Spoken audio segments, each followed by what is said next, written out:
Uh-oh. The block is hot. Come on. Come on. Come on. Hey. Uh-oh. The block is hot. This song sounds like some old fucking, like the Commodores or something, right? Do I need to update this song to something else other than the Commodores? This song sounds like some old fucking, like the Commodores or something, right? Do I need to update this song to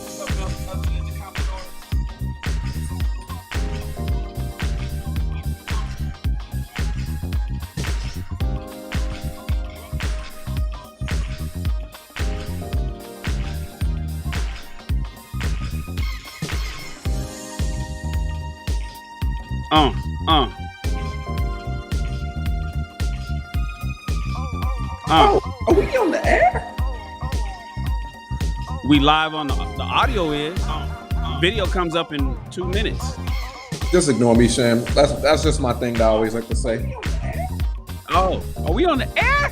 We live I know you've heard that on Nick Cannon's Wild and Out. They do that little recording. Oh, are we on You the know, I air? never really. I support Nick Cannon. I fuck with Nick, but I never watched. Wild and Out. Got you. Yeah, every time before that music starts, it always says, "Oh, are we on the air?" And then the music comes on, and then it starts. All right, see, that's showing my age. That's how out of touch I am, man. Yeah, every time before that music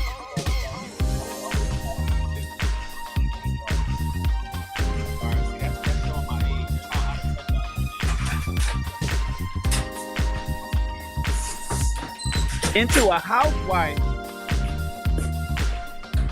Yeah, it's Wall Baby Love, everybody. Welcome Into to a Ask a Black Housewife. Man Anything. This that music gotta have like deep voice. Welcome in, everybody, as we start tonight's show. Glad to have everyone. Hey, everybody! Hello, everybody! Welcome, Mr. Hat. My guy, Mr. Top Hat. Somebody got an echo. Feel that echo? That's Wes.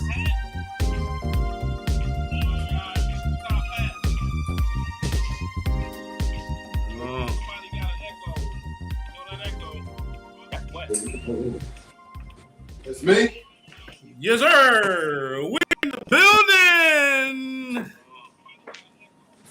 Yo.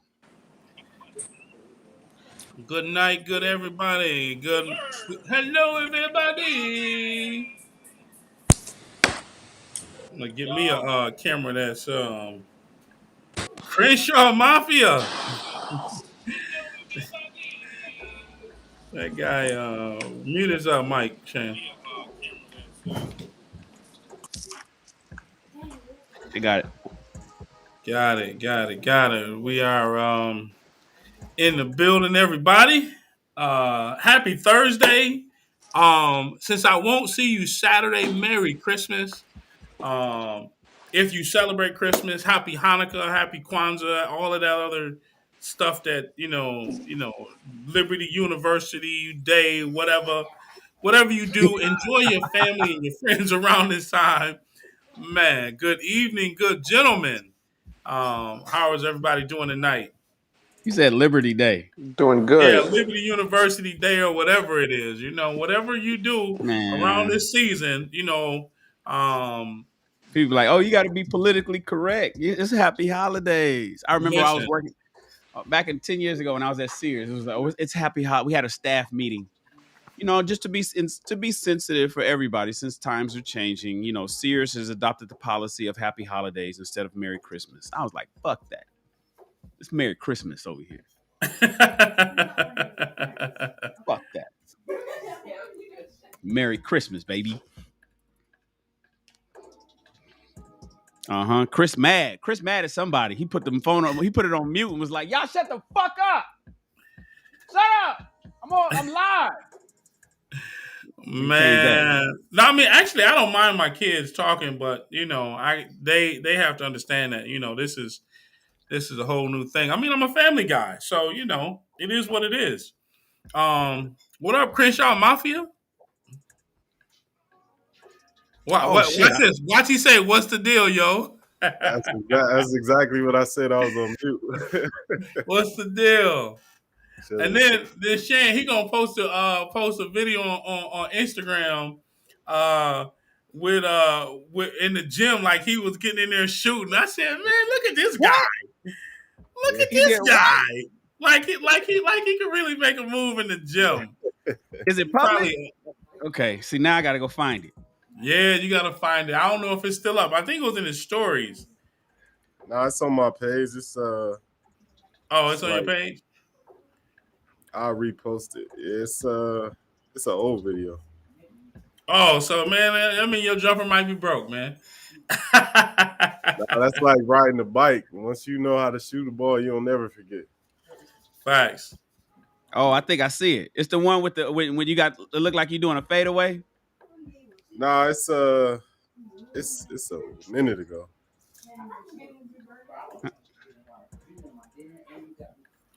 Mr. Stewart, what's going on, Mr. Graybeard?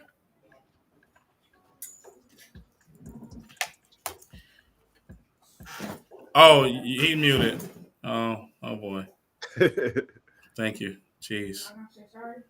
All right, let's find it. So Let me let me see. it's it's this one, right?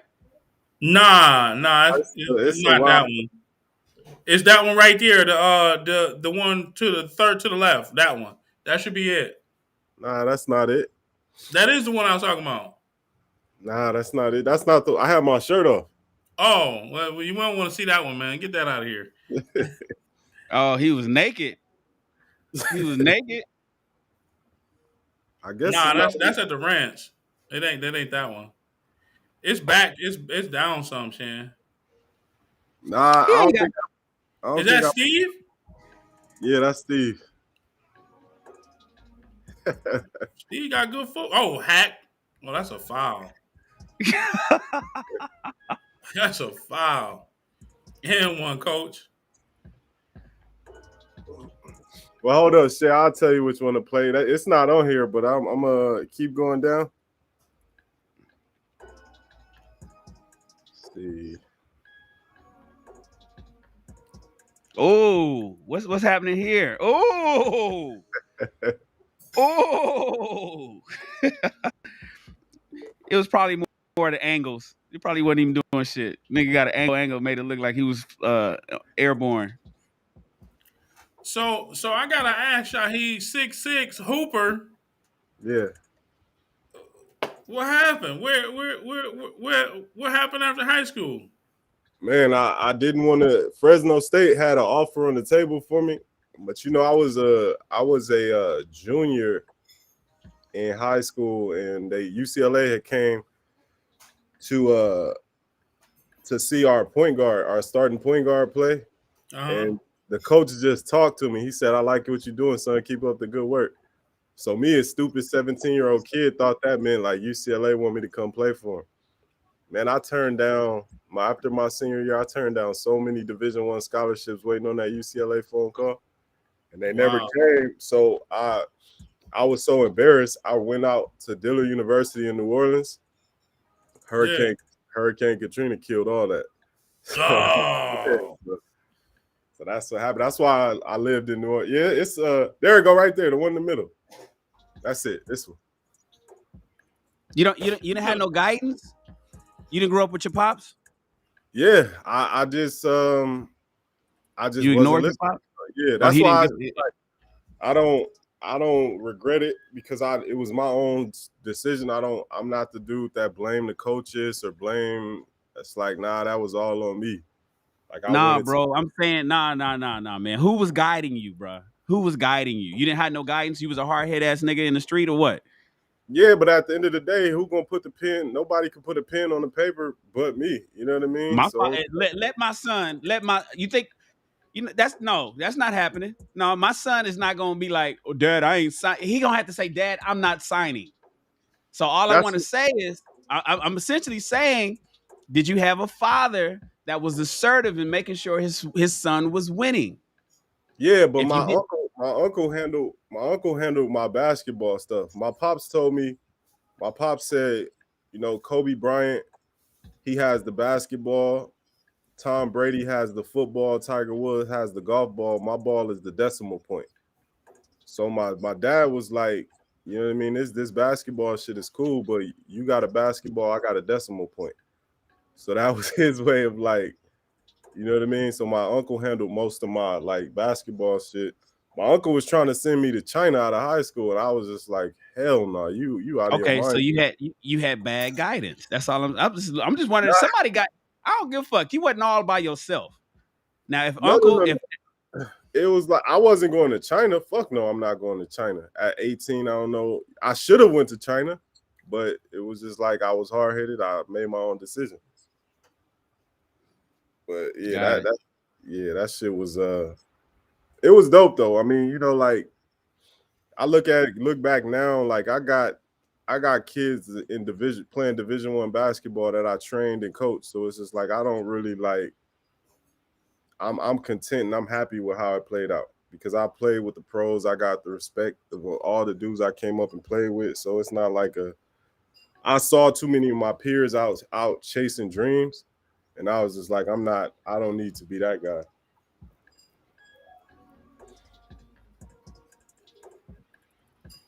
He looked kind of Got it. smooth with it. Looked like he looked like he could Yeah, do but a he little got by something. himself. See, he got all these videos by himself. He ain't got no videos Nah, I of him do. fucking I got with the pressure. I need to see some pressure. there go one right there. That third, there it is. Oh no, that's the travel that stupid ass ref didn't call. Yeah, I saw it. I saw it. Oh, I screamed at the ref. you aggressive ass nigga. You number 14? Number No, number four. 4. No, I'm He saying, all right, what's aggressive. your number, Shaheed? Oh no, I 4. see, I see, I see, I see, I see Oh, it. four. Yeah, I see it. He took like 5 steps. Yes, the footage of defense is way up, I think. All right, Shan, man, let's roll, man. Let's go. This guy's a legend, man. We know it. He a Crenshaw legend. He like Pee Wee Kirkland. He a legend. He a legend. Hey, everybody. Sorry about our little, walk down memory lane. Good evening, everybody, and welcome to Ask a Black Man Anything. I want to welcome my fellow co-host to the greatest show on earth, Ask a Black Man Anything, live Thursday night, 9:15 Eastern Standard Time, 6:15 Pacific, 8:15 if you're Central, in the middle. In the Midwest, is that how they do it? I don't know what they. I'm not even gonna try. Mhm. Anyways, I want to welcome all my welcome everybody that is here tonight at the show. Mr. West, they already know who you are, but give us a small introduction, and then toss it over. Oh, okay. Well, unfortunately, we're gonna skip West because he doesn't want to listen. He's on mute. He doesn't know how to connect his audio. Um, Mr. Hardiman, Mr. Top Hat himself. Are you good, Wes? He's not. Oh, okay. Well, Shan, Colin. You might have to unmute him. He ain't muted. Ain't nobody muted. I know, but that's what he's saying. He's pointing at you. Wes just don't got the right microphone connected. Hit the cogwheel, Wes, and make sure you got the right mic connected. Oh, see, this is why we gotta do what's the name for old people. Well, what's up, Wes, everybody? This is Colin, business owner, entrepreneur. Glad to be here for episode 21. So yeah, let's get into it. I'll pass it to Robert. Robert Longmire, Bakersfield, California. Happy to be here again, man. Episode 21. Let's get it done. Let's get it done, Mr. Shaheed. What's going on? It's your favorite black cowboy, Shaheed Muhammad. Favorite black educator, favorite black all that on stage with your favorite black men. I'm ready to get it started. Let's see if West, you back?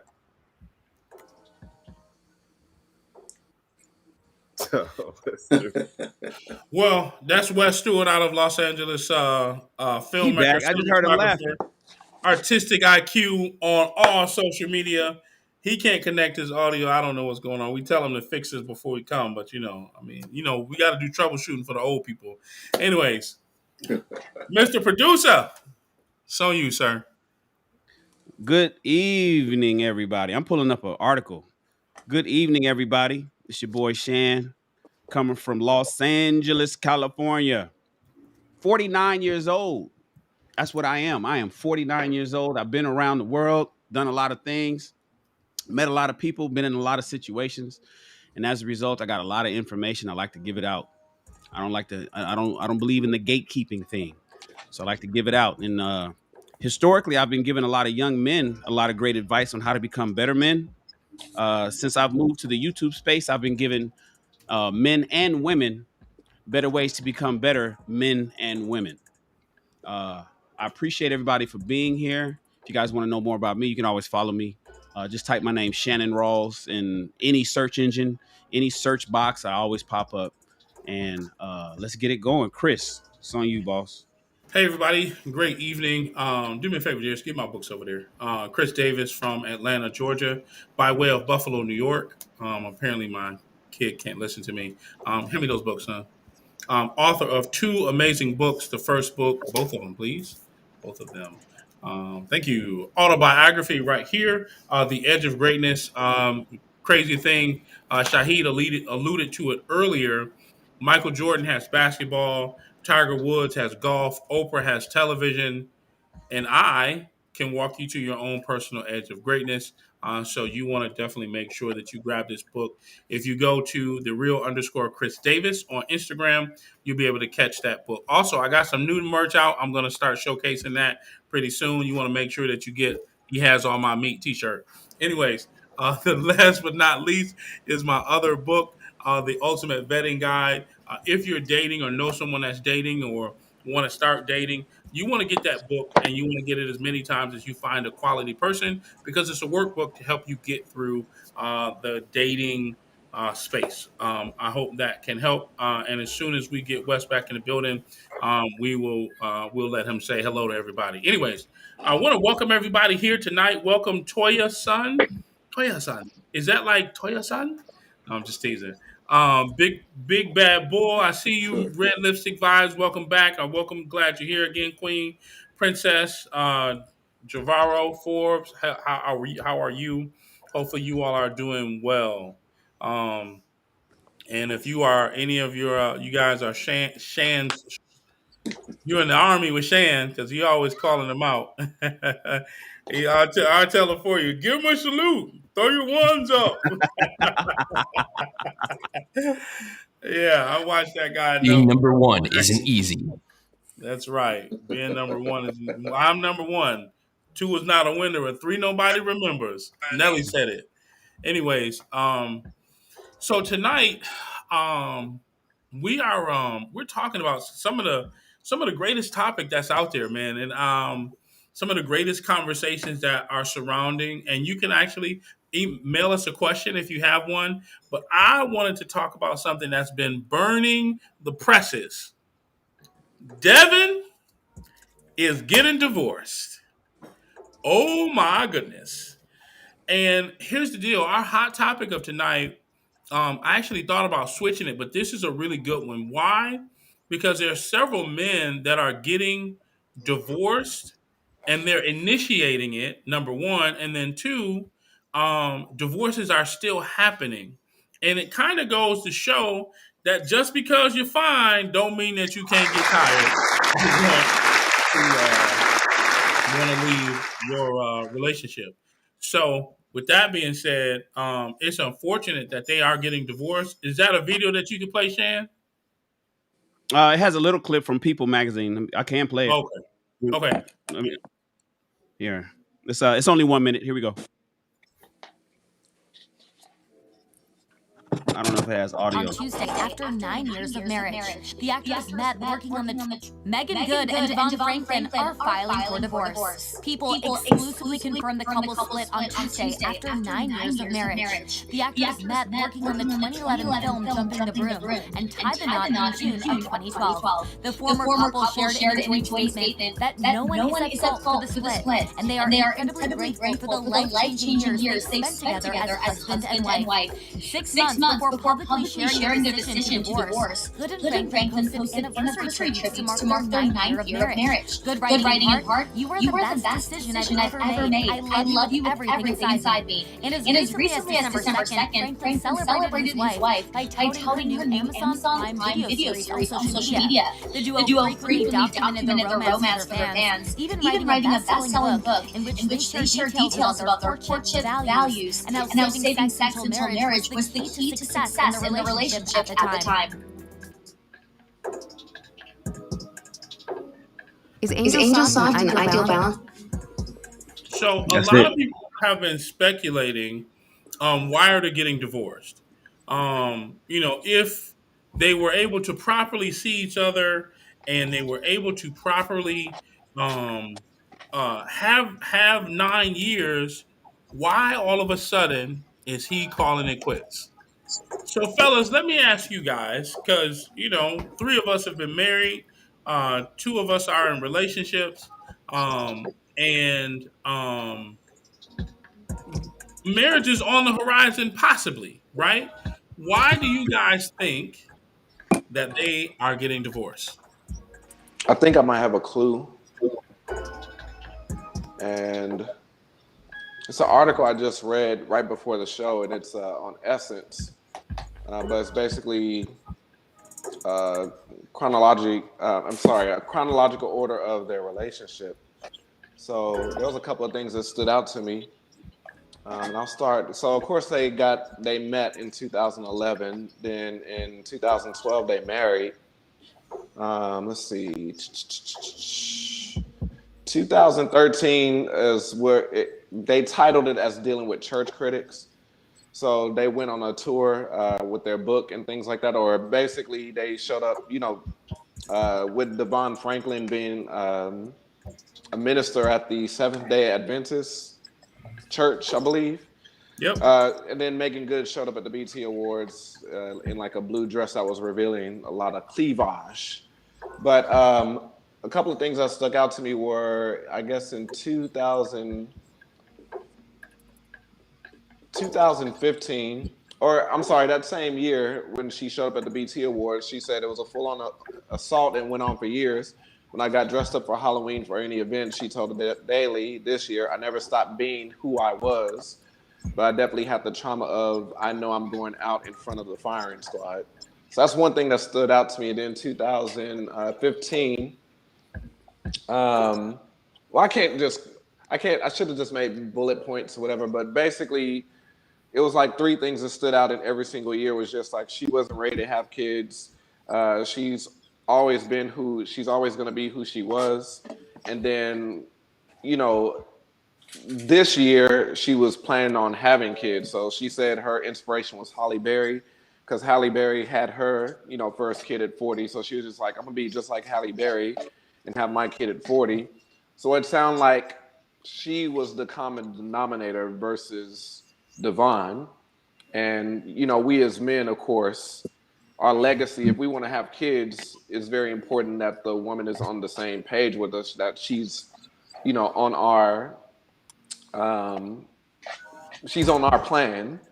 But just with these like key points in these years, it sounds like Megan Good was the common denominator. It's just like, I'll always be who I am. I'm not ready to have kids. 40 now, I'm ready to have kids. So, She froze her eggs though. yeah, she froze her eggs. But also Devon Franklin said this in 2019. He said the couple appears on the Dr. Oz show to talk about the decision to wait on having children, and Good freezing her eggs about 7 years of marriage. After wanting to wait, as the actress had been career-oriented, the couple seemed ready to try and expand. So Devon Franklin said this. He said, we've had this dialogue about having kids, and I've wanted kids, and she wasn't ready, and then there were times we were talking about it. So that's what he told Dr. Oz. So this was in 2019. So it's just like he's been wanting to have kids, but it's always been hers. Like, no, I'm career oriented. So that's a fourth thing. I'm career oriented. I'm gonna be who I am. And then it's just like I'm not ready to have a kid yet. And then it's just like at 40 now she's ready to have kids. So it's just like it seemed like it was never about what he wanted. It was always what she wanted. And I think that might have a big, since the fact that he's filing divorce, I think that's a big part of it, because men, we're all about leaving legacy. That's my take. I don't care how you slice it, man. He's covering for her. That's what we do as men. People talk about the divorce rate. Oh man, 80% of divorces is women running to, is running to the divorce court and divorcing men. And how come you want to work it out now that I'm already checked out and all that other kind of stuff? Is because men do not want to fail at the things that they know that they're supposed to be leaders in. The reason why men don't run to the divorce court as much as women do is because men try to fix the problems. We're problem solvers. And if there's a problem in our relationship, we want to work it out oftentimes. And sometimes we try to work it out too late, and women are already checked out. And women is quick to check out, because oftentimes whenever somebody's talking to somebody about, whenever somebody is talking to the family about a marital problem, generally it's women running to their mom or their sisters and shit. Men don't be like, oh, dad, come here, let me tell you my problems. That's rarely the case. You see that shit in The Color Purple, where Harpo come and talk to Mister. And Harpo goes and talks to Celie and say, "What I'm gonna do about Sophia?" That ain't real. The niggas don't do that. That's what women do. Women run, and so that's what. But also in The Color Purple, you'll see Sophia's whole family hated Harpo. That's because they all. So the reality is, Devin is probably no. It ain't no probably. Devin is covering for her. By the way, she's partying out here in LA at the district, turned up, faded at the club. She be at the, and when she was there, it's like, why are you here? Oh, okay. Now it all clicks together. It's like, oh, it ain't like she was there with some other guys. She's there with her girls. You know what I'm saying? But she's still turned up at District. It's a club here in LA. She's turned nightclub. Like what's the first lady doing here at District getting turned up with her girls? That's not even a good look. Oh, she's back to the street. She's doing what she's always wanted to do. And so when it comes out now that, it's no fault, it's nobody's fault. It's okay. We just it's under no, that's Devin cover. That's Pastor covering for her. And to be honest with you, it's covering for him too. Because don't no man want to look like he made a bad mistake. When so many people probably told me he was making a bad mistake 9 years ago. We could talk about, and we can get into this. I'll pass the mic, but if anybody else got something, come back to me, because we could talk about what his deal breakers were. Do you guys know what his deal breakers were 9 years ago in terms of marriage? She broke every one of them. She was every red flag that he didn't want, and he married her anyway. So that's the next question. I got a question for the fellas on that one. Yeah, but that's what happened, bro. I'm from LA, so Megan Good is pretty familiar, like in the streets of LA. But I think she got bored. You know what I mean? Like if we look back, Megan Good before meeting him, she was just, I don't want to say just another chick, but she was just another chick. Like, you know what I mean? Nobody really looked at her. Yeah, nobody really looked at Megan Good as they did now since she got him. She kind of got elevated to her.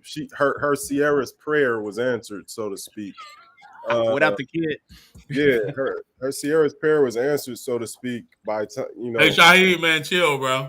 After chill. No, I'm being honest, and I think over time, she just realized, like, she wasn't done with what she wanted. Because if you pay attention to just entertainment, the media and whatnot, she kind of went dark.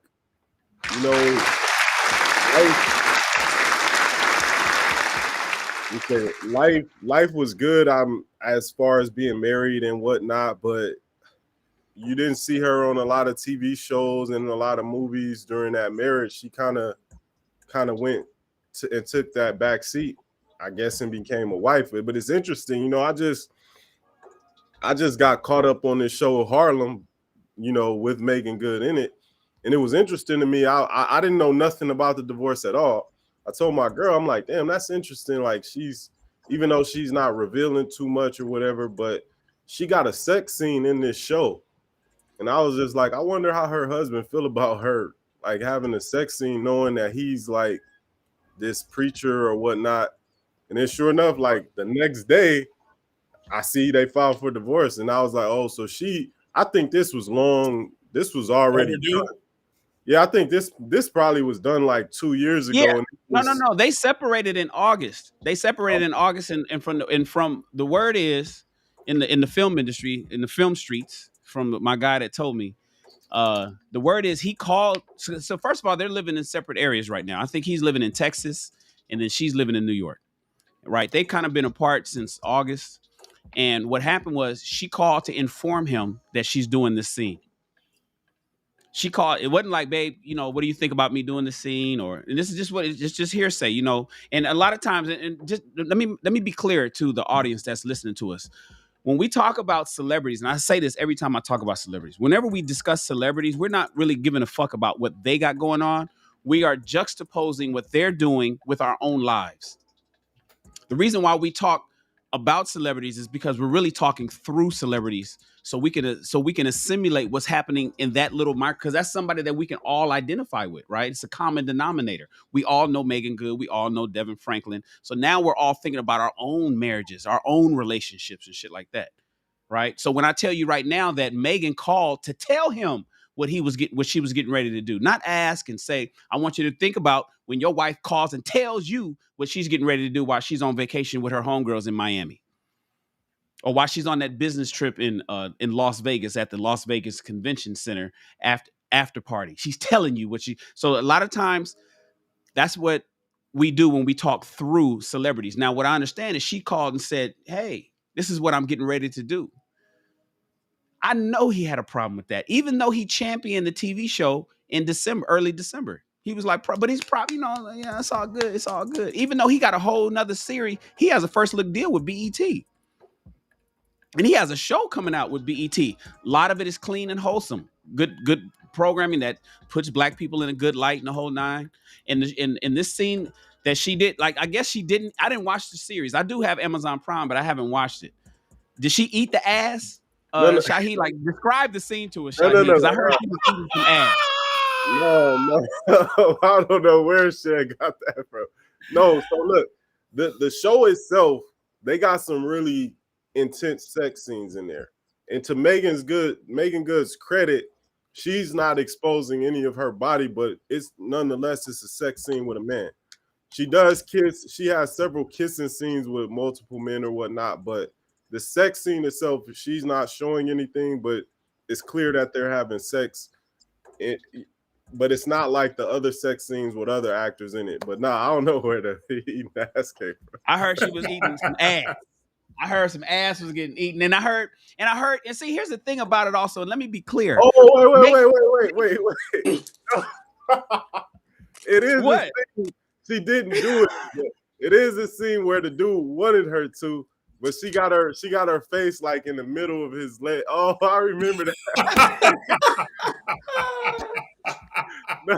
It is a scene. It is a scene. That's wild. That's wild. But the dude Pastor's wanted wife. to. Yeah, you're Pastor's right. wife. I get it. Maybe she didn't do it. Maybe the scene says, "Okay, no, I'm not doing Look, this." Wes wilding out, man. But look at Wes. Can you imagine? That's burned. That is burned in the history forever. That pastor's wife I forgot all about that scene. was getting ready to stick her tongue up somebody's ass for all of our enjoyment. I don't give a fuck what you look at. I don't care how you look at it, man. I mean, you look at even fucking Dave Chappelle. He said, "Fuck that dress." Oh, and you already had another scene written out for me? Fuck that. I'm not wearing a dress. Figure something else out. You're not putting that image out of me on the screen, even though I'm portraying a character. Fuck that. And once you do it in the industry, that's you're open to doing it forever. You're over to the next step. And having dated inside of the industry, like, it's hard for me if a woman tells me, "Hey, I gotta have a kissing scene with this dude," it's just gonna be a peck, and I'm like, I don't know if I want to see this film, but I can't imagine if she got her face down between while dude got his legs spread open. I forgot all about that scene. That's crazy. Conversation. Look at Wes. Look at Wes. Hey, Wes is ready. Hey, so Shan, what were the deal breakers? Okay, so and let's be clear about Megan Good, because her sister is in the fashion. Her sister, so I know her. I never met Megan. Actually, I have. I met Megan, but only at a nightclub, and this is years ago before I was even in fashion. This is back when I was in film. Her sister's in the fashion. Her sister even has fashion shows out here. More before the pandemic, but afterwards, Megan supports that. And here's the thing: Megan has no scandals.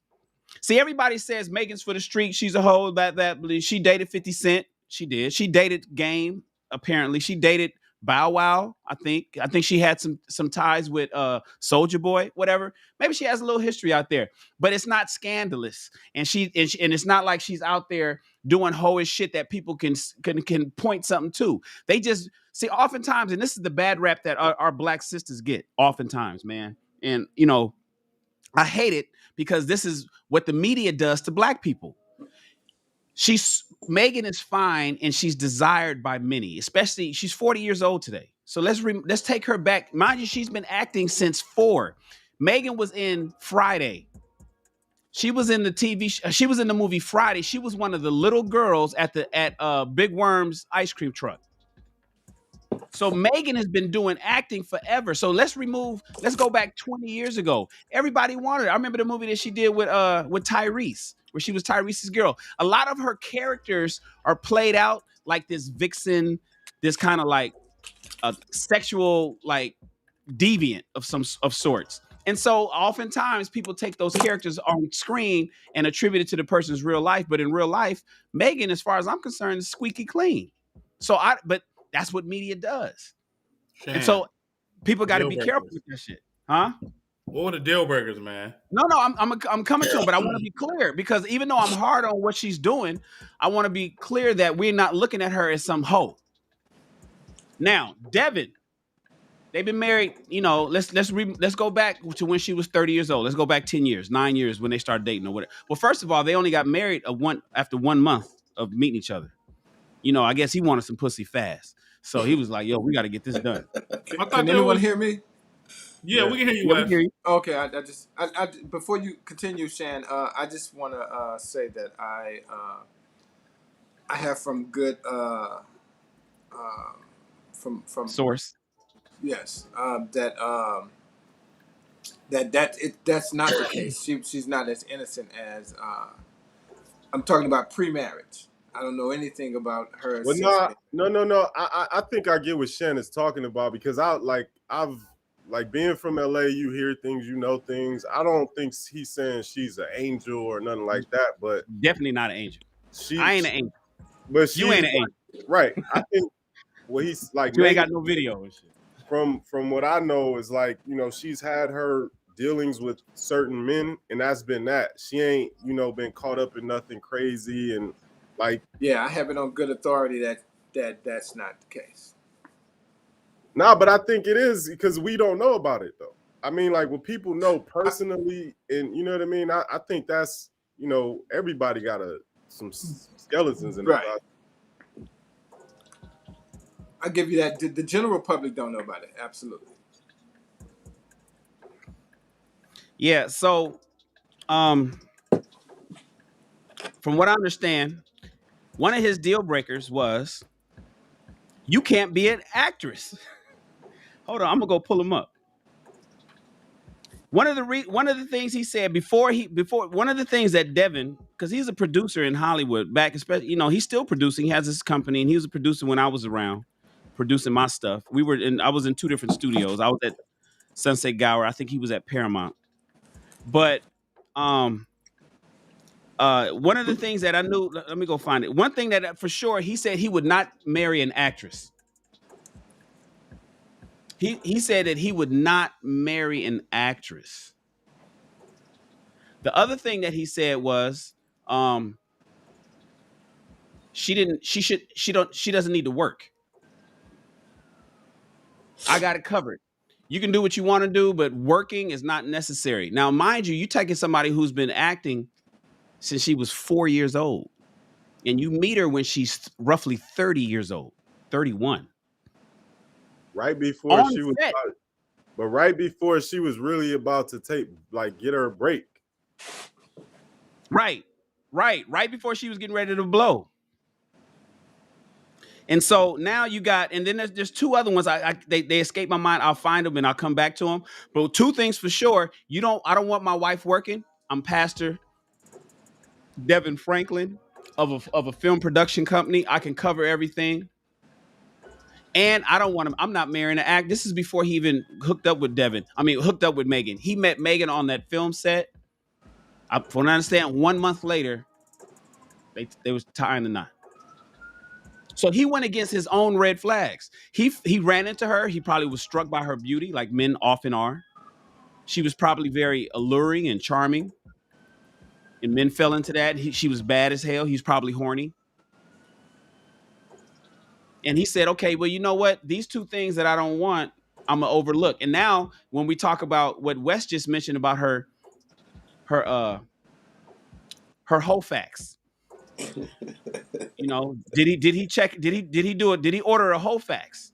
and check to make sure it's squeaky clean enough for him and the image that he wanted to portray as being an ordained minister? Or did he overlook that? He couldn't have overlooked the word on the street. I know that. Devin is a regular Does he dude. have his ear to the street? Does he have people that Yeah, he? no, that's what I'm saying. Yes, he does. Yeah, it is. This dude ain't isolated like some old square ass nigga that's isolated. When he's around, people talk holler at Devin. If Like, it if bro, I it just want.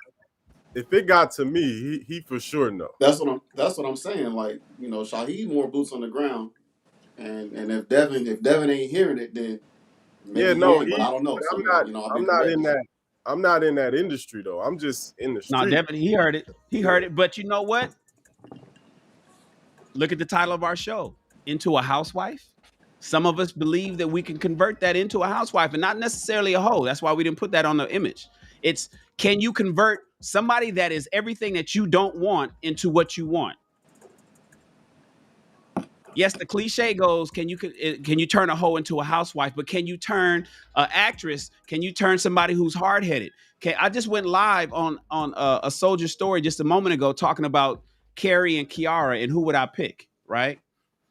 And the reality is, can you turn somebody into a housewife based on what they've already displayed in their lives, and their frontal lobe is already developed and rock solid. It's formed at age 25. It's pretty much solidified at age 30. She's who she was going to be. And so that's why I say, when they talk about, oh, man, our marriage is nobody's fault. We're forever together. They don't have nothing to tie them together after there's no children. There ain't gonna be no property. He wants children. I know he wants a legacy. Every man wants a legacy. He found a beautiful woman and she froze her eggs. That right there would have been like, why don't we just had a baby? So, because you want to do what? You know why? Because what Shaheed just said. Her career was getting ready to take off, and now she has she has deals with Amazon Prime. And from what I understand, she got other shit lined up. These are things that she was probably eating her alive every year in and year out. I can do this, but I can't because I'm married. I could do this, I can't because I'm with him, and I told him I wouldn't. I can do this, and I could just imagine, if I was a fly on the wall, the arguments that are happening. Well, why are you doing that? We have my production company. This is my program, babe. Why do you need to go be Megan Good Productions when we have Devin Franklin Productions? Why don't you just support what I got going on? And oftentimes, when you have some women that's already established, and this is why it's tough to work with some women who cares about their career more than family. It's, well, why? I want to do what I want to do. Well, maybe what you're doing is in conflict. Why do we need two production companies? Maybe what you're doing is in conflict with what I'm doing. You can look at Will Smith and Jada Pinkett. They have Overbrook, but Overbrook is something that Will started, and Jada kind of came in line with that. So as a result, later on, and now I'm seeing her. She's over at District, turned up. It's almost like some people are saying, "Oh yeah, girl, I'm good. Now you can be free and be who you are." But is that who women really want to be? Is the gynocracy, is the sisterhood so strong that it's driving women to be away to because, I mean, come on, let's look at it reality here. Unless Devin is a drunk or is abusive or something that we don't know about, he's an ideal. He's what women ask for, physically, economically, spiritually. I mean, he's a pastor, for Christ's sake. What else does it get much better than Devin? Let's just keep it 100. Does it get much better than Devin? You drive that kind of guy to the point where he wants to go to divorce court? What's happening that he would want to divorce you, a man like that? That's wild to me. But maybe the powers that be that drive the decisions for women is so strong that that's the case, and there's no domestic harmony. And so a lot of guys is looking at it like, damn, man, if you got Pastor Franklin wanting to get rid of his wife, I don't have a prayer. Yeah, but again, well, not again, but I just think it's really simple. He chose wrong. He chose wrong. He didn't choose what he could handle. He bit off more than he could chew. He wasn't prepared for who she really was, and perhaps she didn't present who she really was. Perhaps she did, and he ignored it. or embraced it, or thought that he would love it, thought that it would be controversial. So and it was, and it made for good headlines, and it made for. I would argue that that his career has skyrocketed because of the controversy of him being with someone like her, and the amount of people, regular people, that he was able to resonate with, because he would actually marry a down to earth, regular uh, woman. And when I say regular, yes, she's an actress in Hollywood, but I mean regular from the standpoint of not traditionally the Christian in the church woman that you would expect a young pastor to marry. So I think she did. I think they both. You know.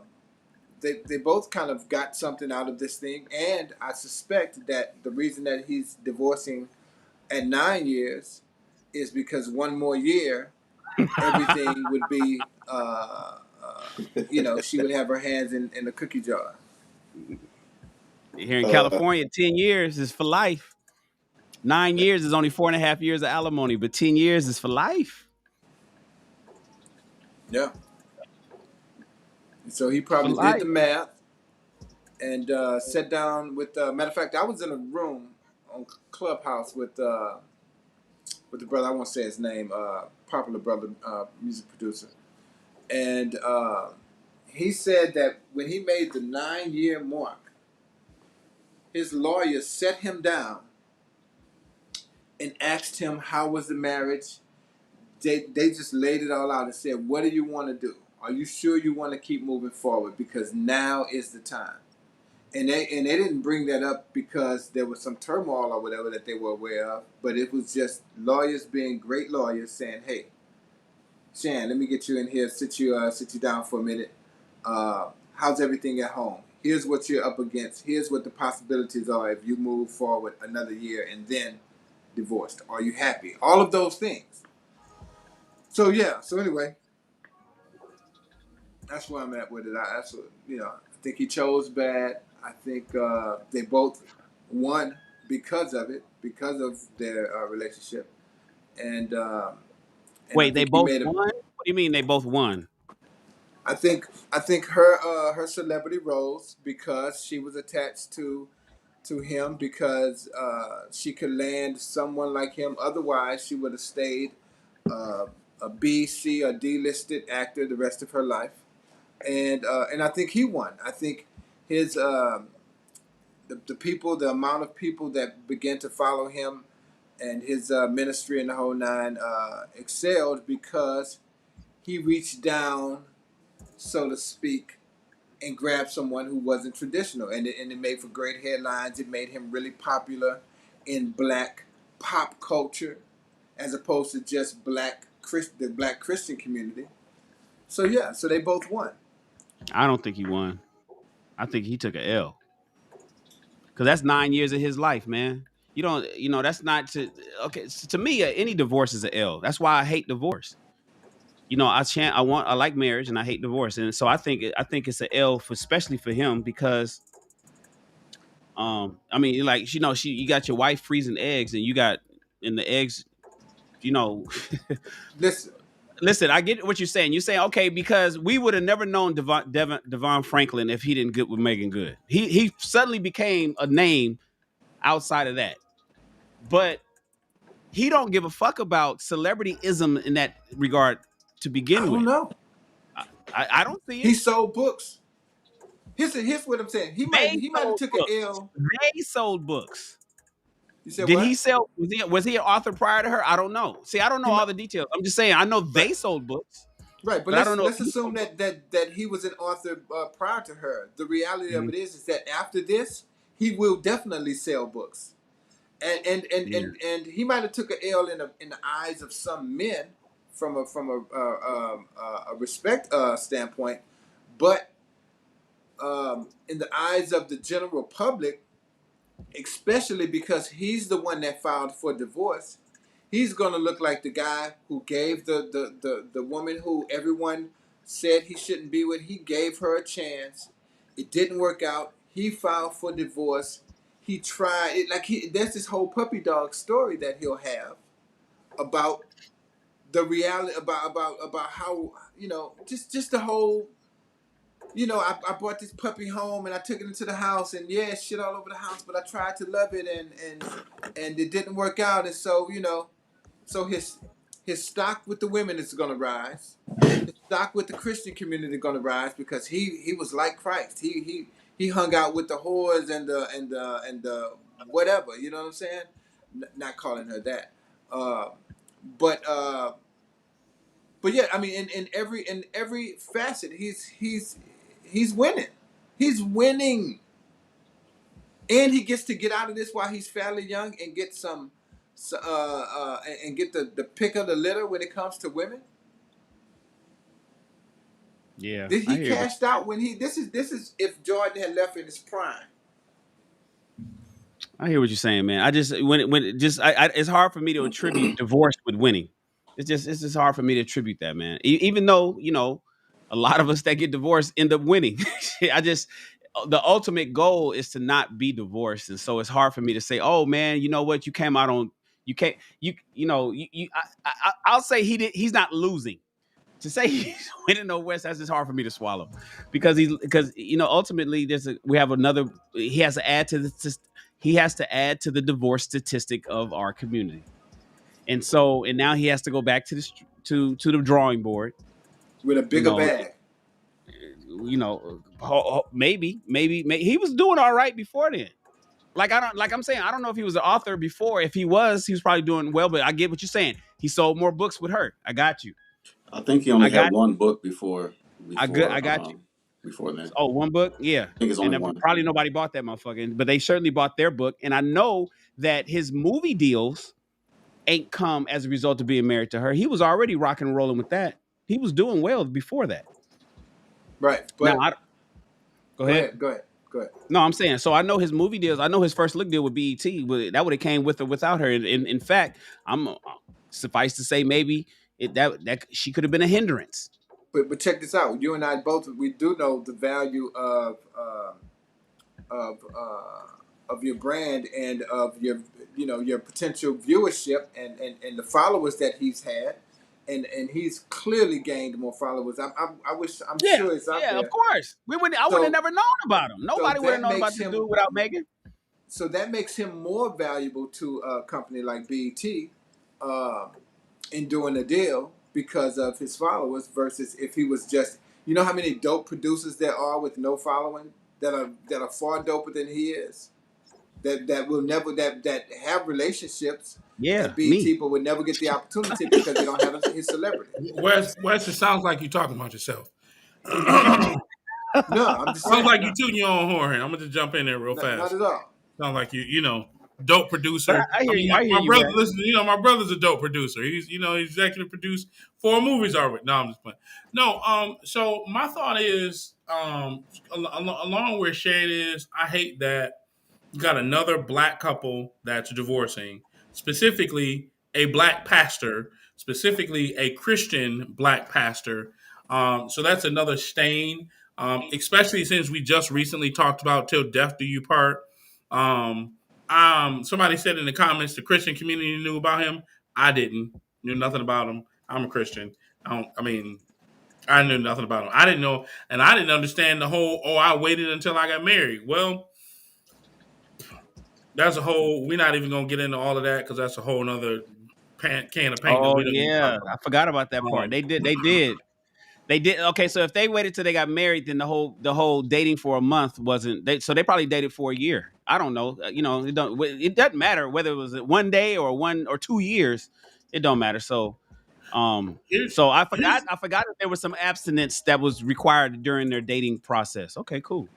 and so here's what else really bothers me in reference to well, now knowing deal breakers, right?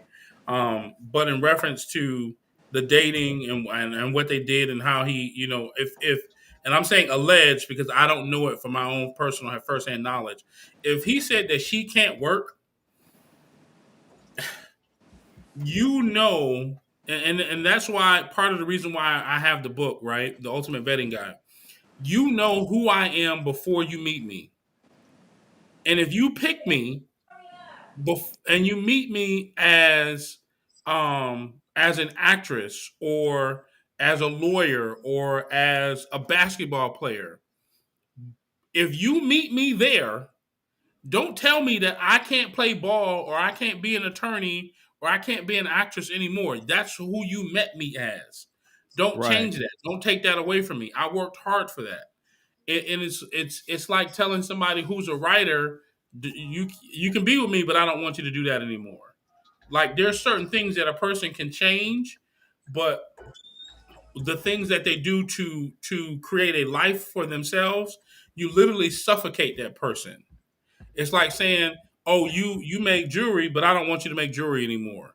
You're suffocating the person. Now the person is dying, and now the marriage is suffering because you're unsufferable. That's point number one I want to make. And I'm not saying he is, but when a person does that, that person is insufferable. The second point I want to make is this, and I thought about this several times. I've been on a couple of different clubhouse panels, and for those that don't know, Ask a Black Man Anything started in, I want to tell you, January of this year. So we're coming up on a year where we had started Ask a Black Man Anything under one particular brand, rebranded, and now we're doing it under this brand. Um, One of the things that I brought up, or that I've been thinking about, is that there's nobody that I know of or that I've heard that's in the Christian community that is doing what the Bible suggests. Ye who are spiritual, if you are spiritual, restore such a one. Somebody should be talking to both of them and saying if there's no real problem in the marriage, then you guys should be able to fix it and stay together. Like if she's not giving you any, if she's not cheating on you, if she's not beating on you, and he's not doing anything abusive, neglectful, hurtful, and it's just I'm bored or I'm tired, or she not doing what I wanted to do, or she not listening, then that's what counseling is for. There are people that should be able to talk to them and be like, "What are y'all doing? Y'all mad at each other? You know how many times I've argued with my ex wife? Listen, we used to be like this. This is her. This is me, face to face, arguing, and we stayed married for 15 years. There has to be someone to sit down and like you got to have a guy, right? Like I know who my guy is. Um, I know who my person is. When I'm messing up, I can call this one particular guy. I actually have two. A mentor that raises my level of understanding, right? Somebody pulling me up, and then somebody at my same level. And you gotta have that. If you don't have that, something is wrong. Like you can't be a leader and not have someone that's leading you. I'm a firm believer of that. You cannot be a leader and not have someone that's leading you. I've had a mentor in my life since 2005. So for 16 years, I've had exactly, Princessa, wise counsel. And I'll give you an example. And I don't know if y'all found it sounds like I'm shouting, but to me, it does. I was designing my board game back in 2011, and I wanted to quit.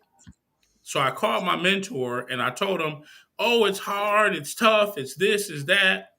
And my mentor loves me so much that he got on the phone. While he was on the phone, here's what he said. He said, "Well, let me ask you a question. You ever chopped down a forest before?" And I said, "No." He said, "Well, what you're doing is you're the only one on the path, and you're blazing the trail. So you're going to be the first person to get all of the bumps, the bruises, the scars, because you're the one that's getting the thick and the thistle first because you're blazing the trail. And if I wouldn't have had that in my life, I would have quit and I would have never produced the game." So I say that to say this, there has to be someone that calls you up and calls you on your shit and makes you a better man. Every man needs that. That's that. Because I think if we go any further on it, we're gonna speculate. We're gonna this. I don't think that she was for the streets. Let your wife be a woman. Let her be the actress. Let her earn. And hell, we all We talking about building together, building an empire. Huh? Why would I not want my woman to build an empire with me? Like, that's, you know what? I'm not going to talk about that because that's some narcissistic stuff that I'm just going to leave alone. I But So, think, Chris, check this out. yeah. In 2019, Devin and Megan did an interview. In February 2019, Devin and Megan did an interview with Nicole, XO Nicole, right? uh-huh. And in that interview, they was and Devin had quote said, "What Megan and I want people to do is to not give up on love." And they wrote their book in 2015 and whatnot. But to have the pastor file for divorce just 2 years later, almost three, uh, and then the reason that they filed divorce was irreconcilable differences, right? The number one reason in America, irreconcilable differences. And then they go out and make the statement, nobody's at fault. And they take the little picture of them sitting looking at the sunset and all that bullshit and put it on their Instagram. Part of me is telling me he's covering for her.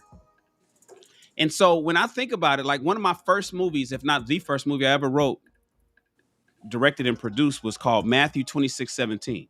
It was the Sermon on the Mount. And it was the Sermon on the Mount that kind of like rewrote the scripture for the New Testament to say that the Old Testament, some of that shit is old and I'm rewriting some new stuff. And Jesus came and said, this is the new law. But one thing that he didn't say, he said before, there's a whole lot of reasons you can divorce a woman. You can divorce a woman because she ate pork. You can divorce a woman because you got tired of her, all this other shit. But then Jesus came and said, look, now in the New Testament, you can't divorce a woman for these reasons, man. Y'all got to stick it out. But if she's an adulterous woman, that's the one that's you good. If she's out there cheating on you, you good. That's what Jesus said in Matthew, right? So it's like basically there should be no reason why anybody get a divorce other than somebody stepping outside their marriage, or in particular, he said women stepping outside their marriage, right? That's what it was said in Matthew. Now, here's the thing: if we got the pastor filing for divorce, and they're not telling us the reason, they're saying irreconcilable differences, and he's talking about love should stick it out with the interview he did just 3 years prior. They wrote a book and all this other kind of stuff. While you say, yeah, man, it should be somebody in their life to say he should have a bishop. Who's his bishop? Yep. To say, hey, man, what's going on with you two now? God damn it, what's going on? And I'm seeing her. She's at the club the other week. And I'm like, and it's like, oh, what's going on? Somebody who's talking to these people. Maybe there is somebody talking to them, and we just don't know that. One of the reasons why a pastor would even go, it's not like she said, I don't want to be in this, and the pastor's trying to work it out. Look, there should be no reason. We can work it out. We can go to counseling. He's saying, no, let me do this paperwork. Let me do where I file. Okay, here, petitioner. I'm the petitioner here. File that. And with her history that Wes even mentions, and with the Bible, maybe they did have that, and it's like, oh no, this is egregious. There ain't this is ungodly. Ain't no counseling that's gonna make me stay with that. Just want to put that out there. For all we know, while she's turned up, I'm telling you, she's turned up at district. Who she go home with that night, or a week ago, or a month ago, that Devin got back word on. I'm not speculating. There's no conspiracy theories here. I'm just saying we got a pastor that filed for divorce. Who, if anybody knows that people need counseling, it's the pastor, and the pastor still did it. Some reasons that but you know what? I ain't gonna disparage her. I don't want her to have a bad career. I don't want people hating on her.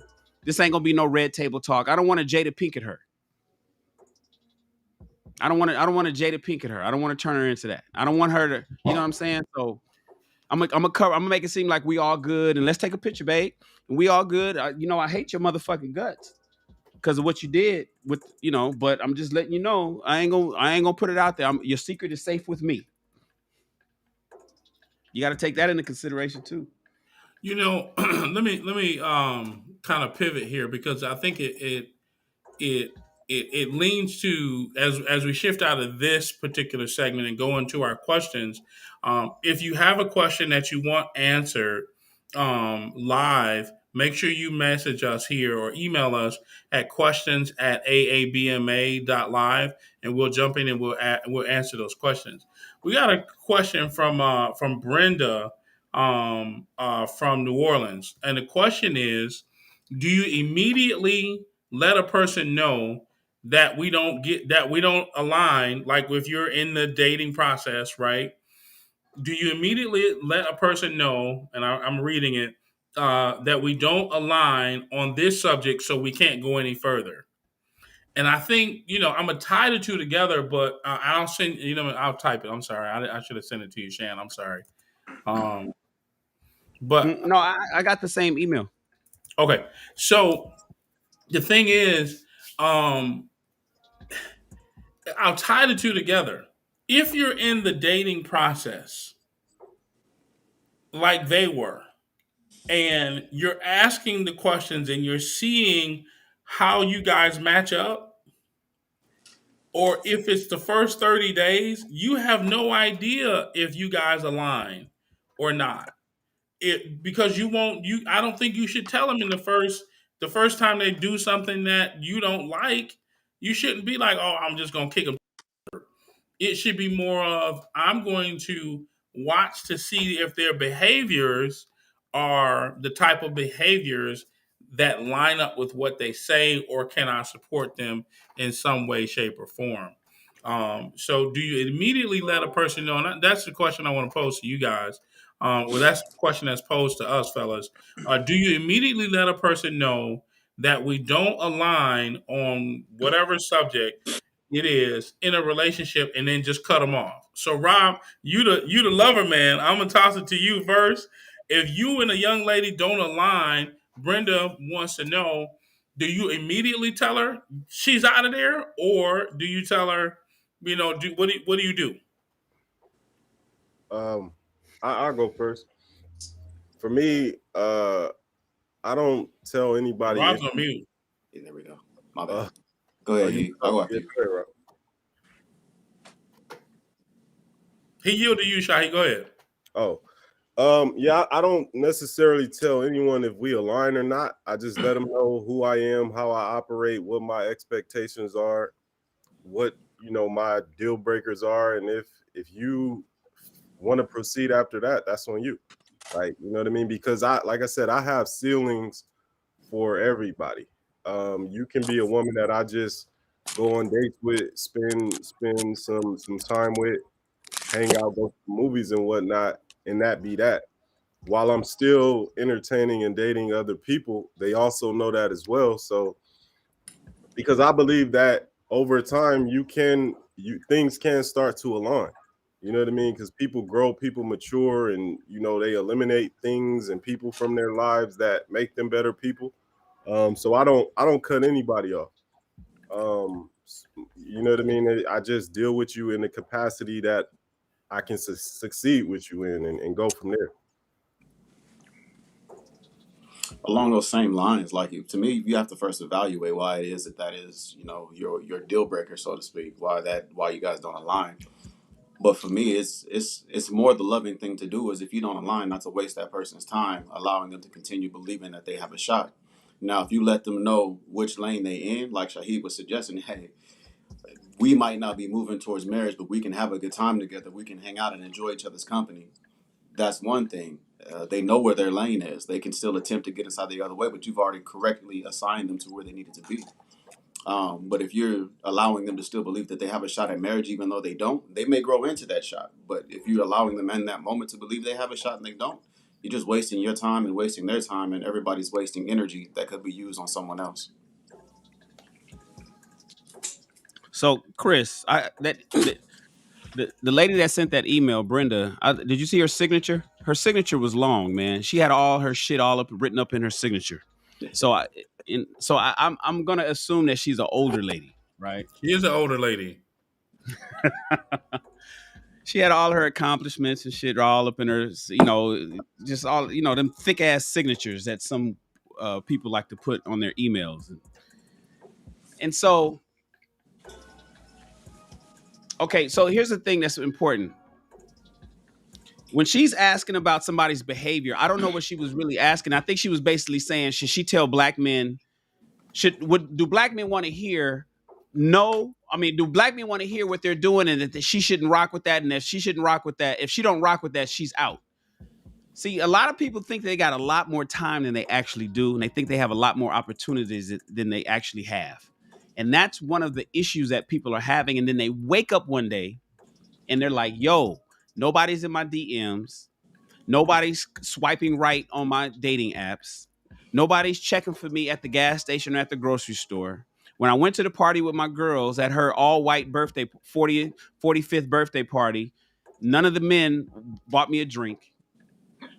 But then they still increase their stand. It's weird. It seems that it only happens in the black community. Like the older you get, the more your fucking requirements are. The more you are double down. Yeah, it's like getting more strict and strict on your requirements. And so the thing is, there's just two things. One, I want to mention is people need to understand the difference between standards and preferences. Standards generally don't change, and you kind of set those like when you're young. Preferences go up and down, but a lot of women are making decisions on the men that they choose based on their preferences. And they're passing up somebody that would otherwise be great for them because at the time that they met him, he didn't have or didn't do or didn't say something that was preferable to her at the time, not realizing that one day she's going to change herself. He's going to change himself. People are constantly evolving. People are changing at all times. Who you were when you were 25, you will not be when you're 35. Your standards may be the same, but your preferences may not. I did not wear beards until I became 6 years old. I had a smooth face and a goatee. This shit was itching. Now I love it. I didn't even like them. I hated when it grew in. People change. And so while you may want a man with a beard, or you may want to, or hate a man that has a beard, or hate the fact that his behavior, because she was talking about behaviors in her email. Maybe you hate somebody's behavior on being like super like fly about his beard. He may not even fucking have a beard in 5 years because his preferences change. Or maybe you're gonna learn to love that over some time. You never really know. So while I think it's important that everybody communicates to the people that they're dating, communicate to the person what they like. I don't like it when you wear socks to bed. I don't like it when you when you brush your teeth for 5 minutes. I think 2 minutes is enough. I don't like the fact that you eat uh the fast food in the car after you get through the drive-through. Why don't we wait till we get home? But you always want to dig and start eating the fries. I know I've talked to. Do you know I talked to somebody they came to me. It was a couple that came to me. It was a couple that came to me, man. It was a couple that came to me to ask me for some advice to help them on their relationship. And the guy, when they got their food, he would dig into the fries. She wanted to wait for the food. She wanted to get the drive-through food and get all the way home so she can present the food on a plate. She didn't cook, so she was just like, I want to present my man the food on the plate, but his ass wanted to eat the moment we pulled out of the drive-through. And so I'll be like, that would irritate her. That pissed her off to the point where they would get into flat out arguments. He's hungry and he wants to eat some fries now. Damn, what are you tripping on? And she's like, no, why don't we wait? And so that was the issue. But you know what? 3 years from now, neither one of them will give a fuck about that. My advice to them will stay out of the drive-through. Don't eat from a restaurant that has a drive-through. Let's get to the health side, right? So I kind of went there with it. But the point is, preferences change. So Brenda, I don't know if you watch it. Because we haven't gotten to the thing about letting people know if their questions are going to be presented on the show. But Brenda, I don't know if you're watching, but reality is, yes, you should explain to people that their behavior may be something that you don't necessarily rock with. Maybe they smoke. Maybe they sit in the driveway for 15 minutes after they come home and don't come straight into the house. Some people have a problem with that. You come home and you sit in the driveway for 30 minutes. What are you doing out there? But some people, that's a sanctuary for them after a long day of work. They just want to sit in the driveway and kick the seat back and listen to music or go through their social media in the car so they don't have to do it in the house. Maybe you don't like his behaviors now, but you might not trip on that later on. And if you're older, Brenda, I suspect that you are. You don't want to keep dying on these hills that's going to keep you single and potentially losing somebody who could be great for you because you don't have these you don't have all these chances that I think you have. Nobody does when you get older. All right, that's me. Colin, what you got? What's the question again? Should you tell someone that you don't align with their behavior early on in the courting phase? I mean, the courting phase is extremely important because that's where you establish all the boundaries. So, yes, I believe you should.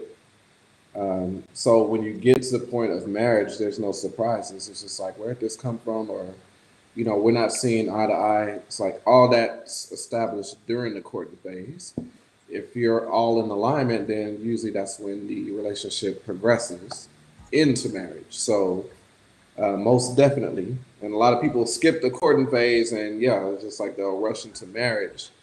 And once that honeymoon runs, once it wears off, then it could be some things that just some non-negotiables that are crossing other boundaries and things like that. But it's just like if that wasn't established in the beginning, then it just ultimately deteriorates the marriage. So yes, you should. So you should tell them that you don't align and immediately cut them off. No, I didn't say cut them off. I just said let. Yeah, so that's part of the question. Do you think you Yeah, should cut them she off? You wanted didn't say yeah, she that. wanted to know. I'm sorry. No, Yeah, that I didn't type it all right because we both got the emails, but Chris, like, he manages them. So she wanted to know, should she cut the man off based on his behavior because she doesn't rock with it today? correct.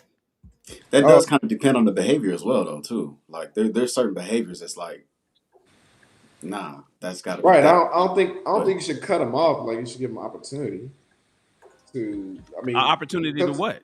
no, to whether adjusted or so. So are we talking about somebody who you're courting somebody, you're dating, and then She something did. that you don't align with sticks out one day while you're in the courting phase, and then it's just like, oh, that's one of my non-negotiables. I'm out. All Is that right, what the roll scenario with is? that. She didn't tell us all of that, so roll with that. Okay, I mean, hmm. I mean, me personally, I wouldn't necessarily just write them off. I would just, let them know that, hey, like, this is something that I don't necessarily agree with. I don't align with this. And if it's just like, oh, I've always been that way, this is what I do, take it or leave it, then it's just like, all right, well, I'm glad we can come to this, agreement. I like to keep things very simple, but of course, it's one of those things where it's just like if you don't know, you don't know. You don't know until it presents itself. So it's like once it presents itself, given a chance to at least like voice it versus just I'm out, and then the other person just wondering what happened, why like we was doing so well, what. So I think that's more of like a passive aggressive way of approaching it. If you just like write them off once that's shown versus being communicative and just saying, hey, this is something I don't align with, and then giving it a chance to adjust or see what the response is. I agree. I don't know I because I agree. kind of I kind of think Oh, it go ahead. depends Go on ahead, what Rob. the offense is. I kind of depends thinks that I kind of believe it depends on what the thing is, what the offense is, because there's certain things where you can ask somebody to change their behavior, and if it's not one of their core behaviors, they can change it, they can work on it.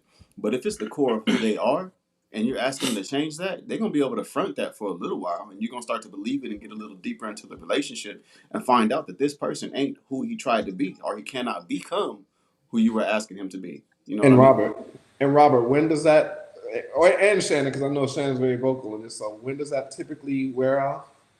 That facade, That that. it can As vary soon for as they lock you in. individuals.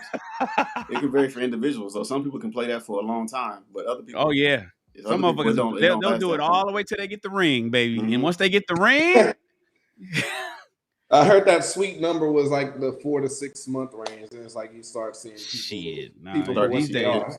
you got some people they'll fake the funk until the baby come or the ring come, whichever come first, and then they'll just they get rid of that fucking representative and You'll just have let you all know who these they are. promises, and never But get here, fulfilled. listen, Luke Skywalker. Let me ask you this: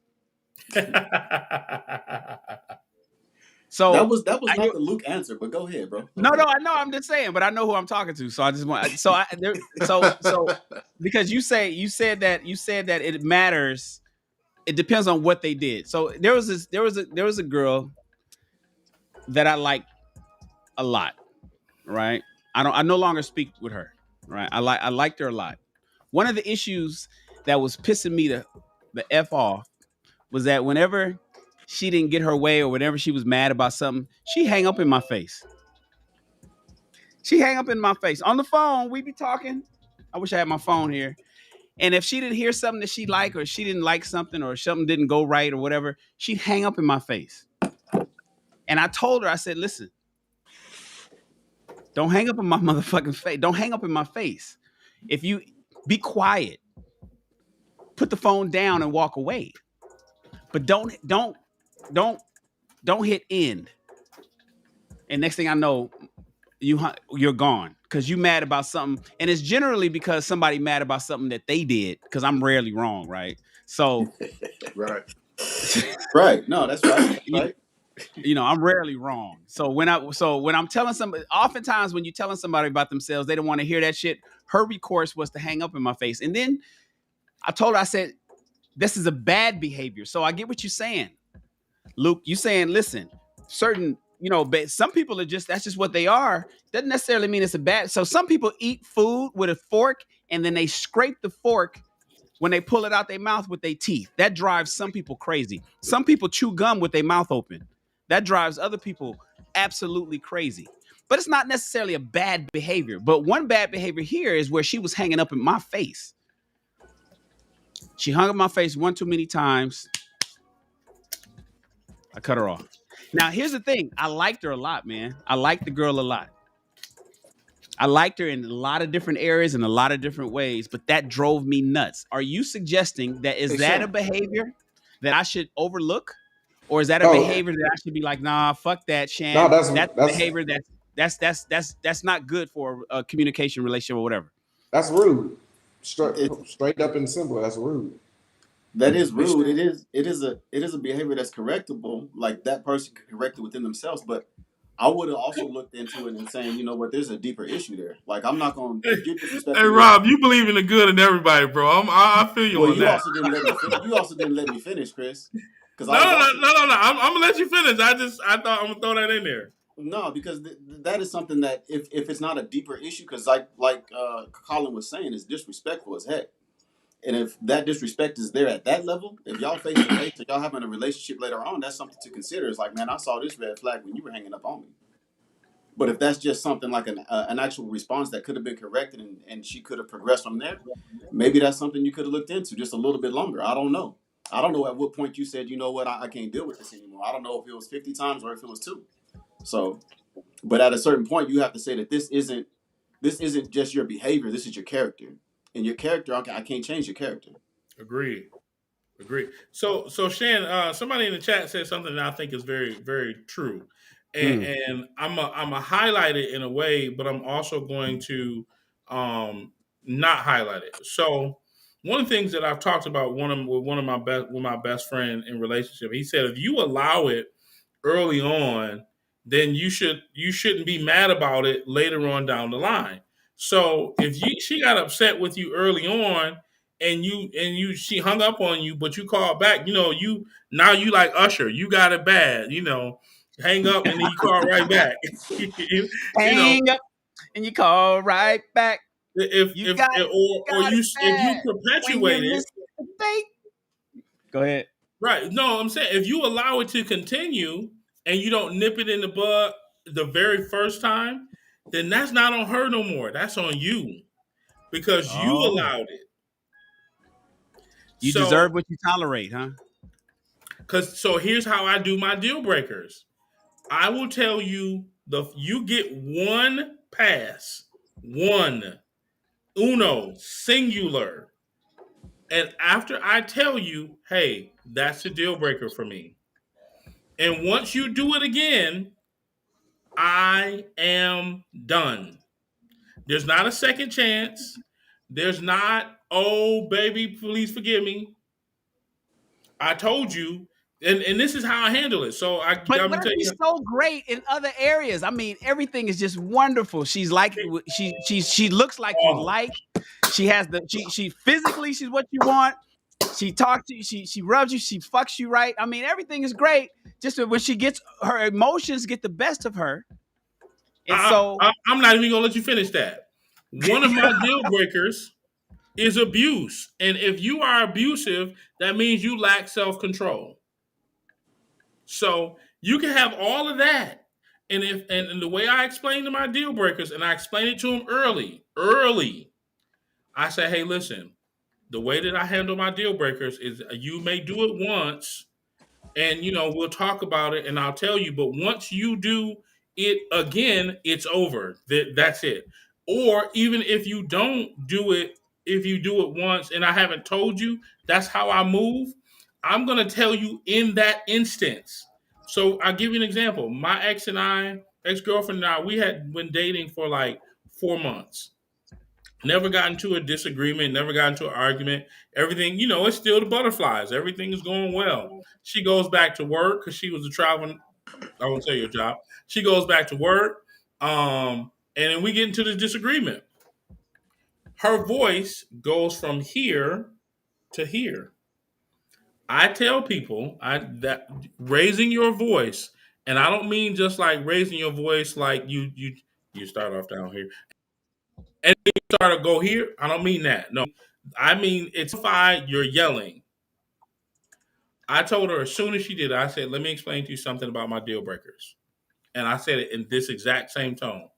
I said, "Let me explain to you something to you about my deal breakers. I give you one time, no matter how amazing you are, no matter how much I love you, to do my deal breaker, and that was the once. I do not tolerate anybody yelling at me, and if you do it again, it's over." And that, like, I'm not adding no ifs, I'm not adding no ands, no buts.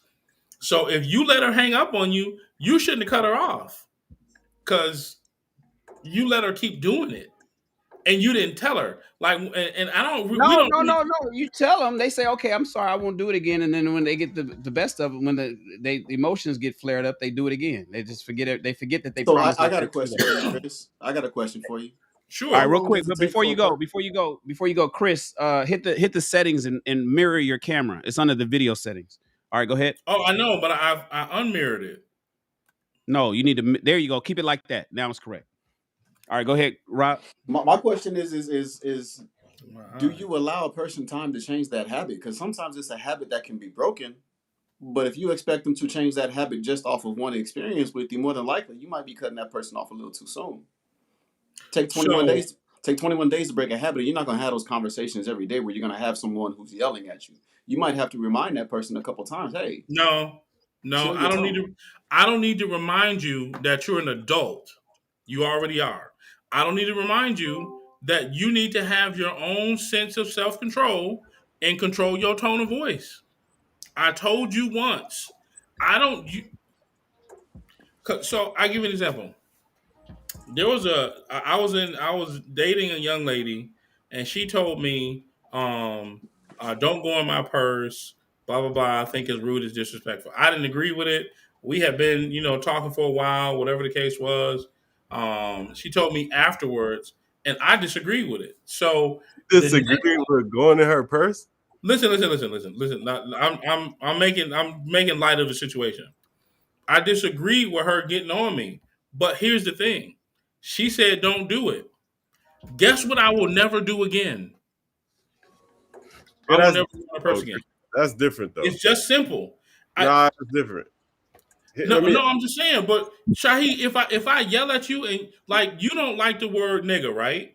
right, but I have a it's stages. Like I don't cut women off. I have a 3 strike rule with the word nigga. Like if a woman calls me a nigga, I let her I let the first one pass because you didn't know. You might not have known. Like You get the first one with me, and the that's it. second one is like, all right, people make mistakes. You're a human being. You forget, whatever. The third one is just like now it's on me to make a decision.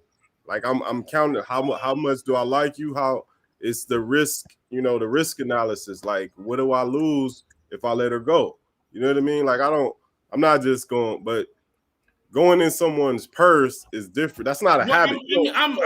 I'm making light of a situation. So let me put it in this way. No, but his So point is that he never did it again. That was the message yeah, that he that's was my trying to say. point. I never Yeah, did it but again. But Chris's argument you is have a habit of going in women's purses. No, That's I my don't. point. Okay, Like you don't have a habit of going in okay. someone's So purse. let's do this habit. Women Yeah, you have do. a habit of over talking men, right? Some women love to over talk men, right? So I had that happen in one of my relationships. I don't allow that to happen now. I actually will stop you and say, did you not realize I was still talking? Did you not hear me speaking? You're talking over me? Like I so here's my issue with your like your approach is your approach. It's not for me to have an issue with it. I hope you're back there because I want to talk to you directly. Your camera went I'm off. still here. I gotta Okay. fix something. But my thing is the thing you have an issue with is actually a thing that involves someone's emotions and someone's passion. So if they get into a conversation with you and they have a passionate point of view, I get you're not to yell at me. I don't tolerate being yelled at myself. Like that's a correct. Hey, we're not going to do the yelling thing. We're going to have a conversation. We can be passionate in the conversation, but we don't need to get to the point to where we're yelling and over talking one another. Um, but at the same time, is you to tell someone that, and then they get inside. They're not going to be in that emotion all the time. They're not going to be in that passion all the time. So there's more likely that they're going to forget. Hey, I got to watch my tone until it's corrected a few times. So you're That's telling me I fine. correct But you one time, and that's we're going to fine. get But into this passionate here's argument. the You're supposed to difference, though. remember Here's it the ain't gonna difference, happen. Rob. There's a difference for me because and maybe I should add this in. There's a difference between yelling and raising your voice, speaking at an elevated tone. If you're passionate about a subject, you know, and you're voracious and you're giving a lot of energy, I'm okay with that. I can handle that. But yelling is completely different. If I say something and you got to keep talking and belittling and degrading me and your sign language and you just yelling, yelling, yelling, and you hear nothing I say, and the only voice that you want to hear is yours, that's what I define as yelling. You I get get you. one time to make that mistake. You get the one pass, right, Shahid? But you don't get it again. Like if I just start going full on rage and I hear nothing, I'm cussing and screaming. You get one time to do that. After that one, that's it. I'm good on you. I Now, feel you. see, with that, I got to question you. Like for me, I'm thinking of those type of women. It's so many signs that you see that with those type of women. Well, So see, I haven't had it anymore. I haven't had it in after I got since I've been divorced. Never had a woman like that. because I'm thinking about though, I've met some of those type of women, but like it's I so many have. signs where you could just see like, Yeah, yeah, you see them. You see them. Matter of fact, I won't say I never had Facts. them. I never entertained them for a long time. Yeah, that gives me some clarification because there's a certain level of disrespect that's just like we can Yeah, have a absolutely. conversation, but if you get to the point to where you want to call me names or try to belittle me and you're venting out your frustration versus having a productive conversation, we got to pause and reset this conversation because we're not going to get anywhere. We're just going to be going at each other. I may be a little more lenient than you, but I understand. I've cut people off. I've cut one of the finest women I've ever met off because as soon as she opened her mouth, I'm like, I don't want to deal with all the bullshit that's to come. Facts. Like first conversation. Yes, Ms. Parker. Yelling is equated to talking at and not talking to. Absolutely. If you talk at me, I don't hear you. And I'll be honest, I as a dad, I've had a tendency to talk at my kids, and I had to retool how I talk to my children. I just had to fix it. So if I can fix me, then you should be able to fix you. And I will tell you, Shahi, I actually did have one person that you could tell that it was gonna get there. And I was just like, no, no, no, no. I said, let me pull back and let me just watch a little closer, see how she moved. And like she said something reckless like in the first week. And I was like, but we just kicking it. You know what I mean? We just starting out. Maybe she don't know. And I addressed it, you know, And then like a month went by, and she like did something else reckless. I was like, yeah, nah, this is how she is. So um, you see the behavior before it actually manifests on a longer scale. Absolutely. Let me pull that next question. Where is Oh, Trina? here it is. Or you got Jackie from Los Angeles, or who you have? No, no, no. It's the one from Trina. Hold Okay. on. Yeah, that was No, a no. really good Skip the Trina one. Skip the Trina. Go to this one from Sherelle. one. Okay. Because we only had three. We only had three, and two of them are from two prior weeks. The Okay. other one, so we'll skip Trina and Jackie because those are old. This one is from this week. So Sherelle asked, "Can men have opposite sex friends while in a relationship?" You got it. Go ahead. No, I mean you asked it and call his girl. Can his girl? So I believe that yes, you can have strictly platonic relationships. The reason why is because you need healthy platonic relationships that you have boundaries um, with the opposite sex. You need that. I believe you need that. Um, I have women that are in my life, and even though I'm not in a relationship, I have women that are in my life that we are literally just friends, and I need to be able to talk to them so that they can help me understand the things that I don't understand about women. Now, here's the caveat. With some men, they always trying to get in your drawers. If you a woman, like a man it's easier for a man, in my opinion. But some women tell their they give that male best friend too much leeway. You know, like I think I heard a girl tell me one time, me and my best friend, we sleep in the bed, we slept together. But yeah, I dated a girl that told me my best friend and I, we slept together in the bed and nothing happened. Nope, nope, nope, nope, nope. We're not doing that. I got drunk and he took me to bed and he put me. Not. I'm good on that. Nope, nope. That no, no, ma'am. That's a lie. Cause ain't no way you drunk, butt naked in the bed next to him, and he a straight heterosexual male, and he ain't gonna try nothing. That come on, come on. I wasn't. I was born. Matter of fact, my birthday is next week Friday. I was born 42 years ago, so not last night. Yeah, no, that don't fly. So you just got to set up healthy boundaries. It's possible. Just have healthy boundaries. Y'all better go before I go. Yeah, I mean, I think in 2000 these days it's gonna be hard to like not allow it. Um, I'm really secure, so I don't really care, but it can be an issue because it's just like when you as a woman have so many men around you, each man has his own standard. And it's gonna be hard for a woman Absolutely. to not gauge each man around her by the standard. So the moment you start to compare and have expectations of me based on the standards of another man, it's you cut. So I don't know. I mean, to each his own. You know what I mean? Like that's all I can really say on it. Just to each his own. Yeah, that's big facts right there, Shaheed. Like a lot of times I feel like women will compare, their ideal standard of a man to what other men have taught them or what they see in social media or whatever, what they see, what's programmed into them basically, as opposed to things that they formulated on their own. And having a bunch of men around, like a bunch of male friends around, will definitely change your perspective of men in general because you could have all the wrong dudes around. And now you just have a negative perspective of men, and you think all men are dogs because all your male friends still have a dog mentality. Or you can have all dudes that are upper echelon, like they are cream of the crop. So now your average Joe that is perfect for you, you can't relate to him, but you're not positioned correctly in your own life to nab those top tier men.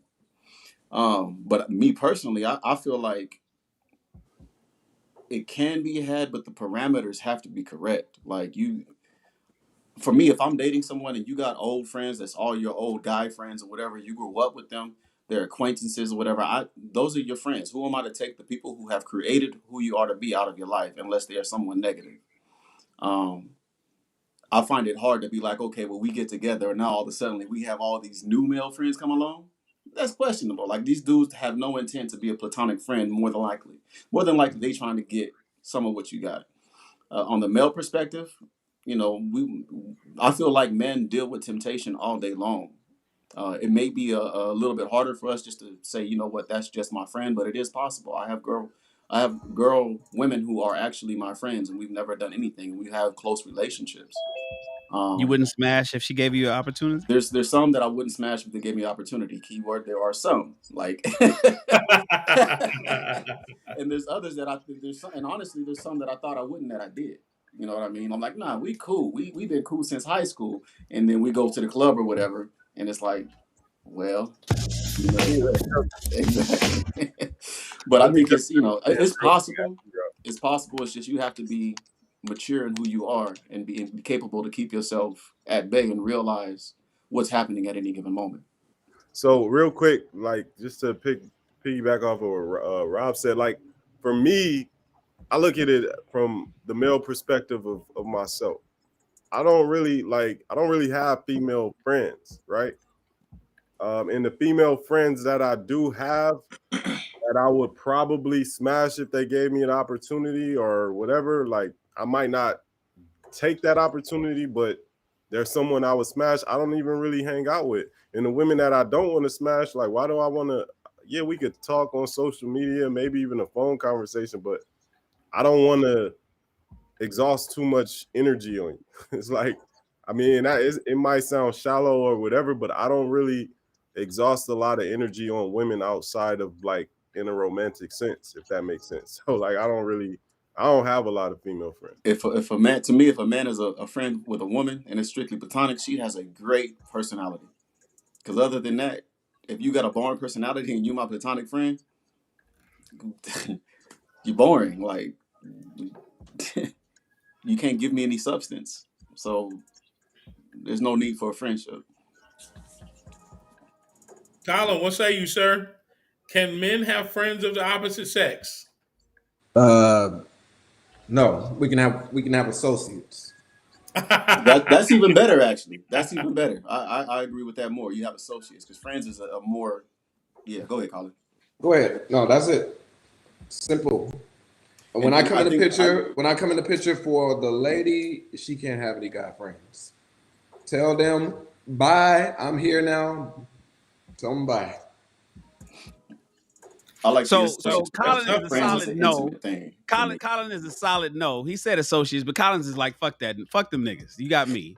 And then Robert, you're a maybe or are you a yes or a I, no? I'm a yes, just depending on the Okay, terms of the relationship and so forth. There's I got you. parameters. So There's Robert parameters. is a yes. Chris is a yes. Uh, Shahid is a yes. Nah, Colin is I'm like, if they were there, if you had friends and I chose to pursue a relationship knowing you had male friends, like I'm paying attention. And for me, I look at it like this. you about to explain away. You a No, yes. if you have I don't see men outside of myself as a threat.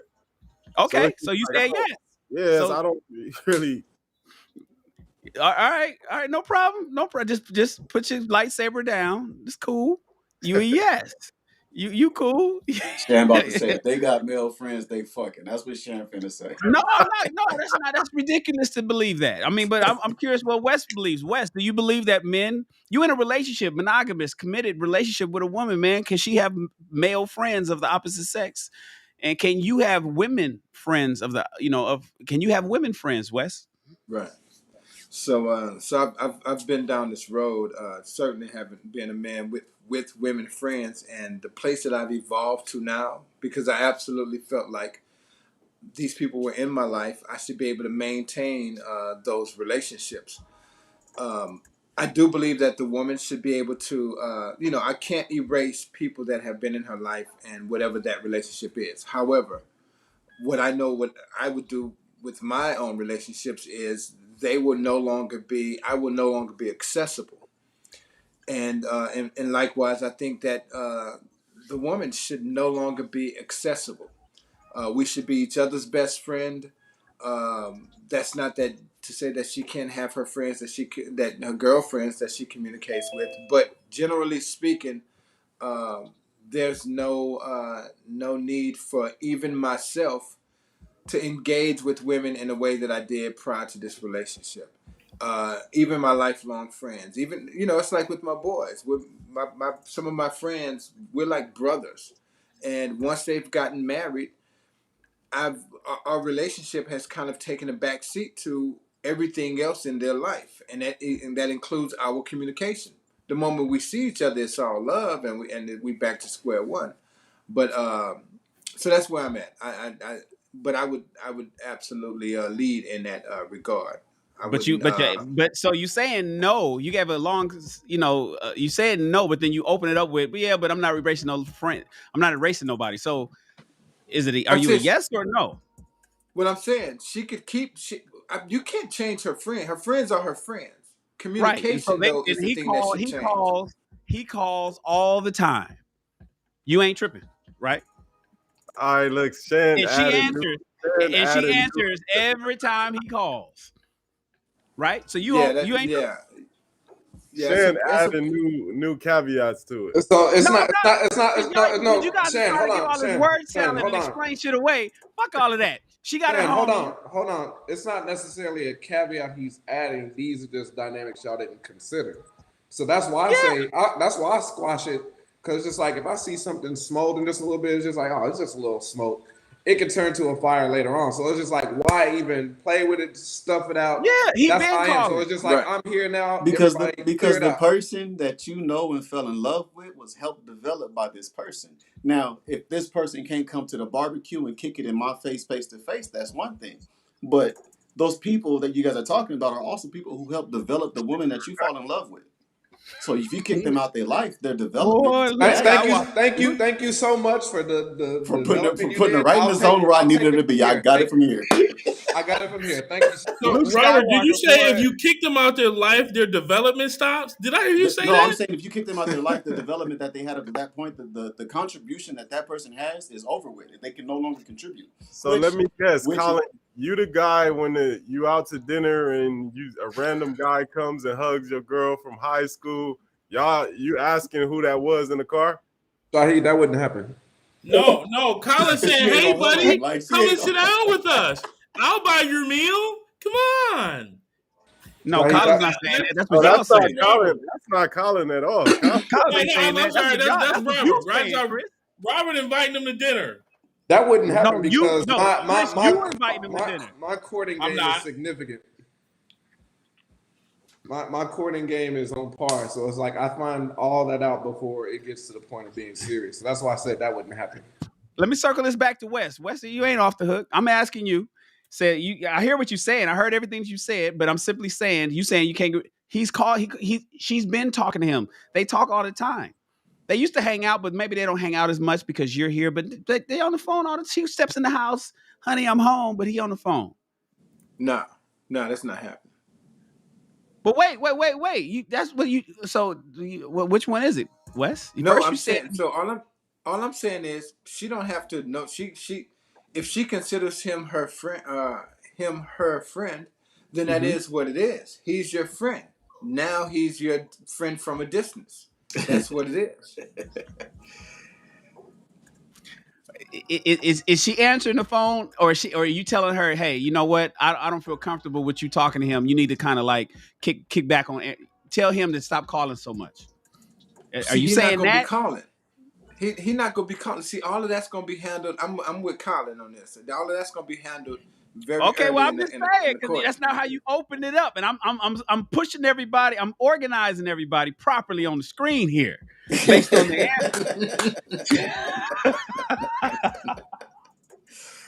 I'm organizing everybody properly on the screen here. You know, first it was the Ask a Black Man t-shirts on top, but now we got this question. And I want to put us, I got to see who I'm aligning with because I got Luke Skywalker and Obi-Wan up here saying, no, I'm sorry. I got Luke Skywalker and Obi-Wan going with two different answers. So that's 2 weeks in a row. It's kind of odd. I don't know what's going on in the force, but it's happening. So Rob is no longer in love, man. Him and the girl broke up. That's what happened. So now he like he's teeter tottering. That's what it I'm not is. teeter-totting. My stance is always consistent. Very consistent.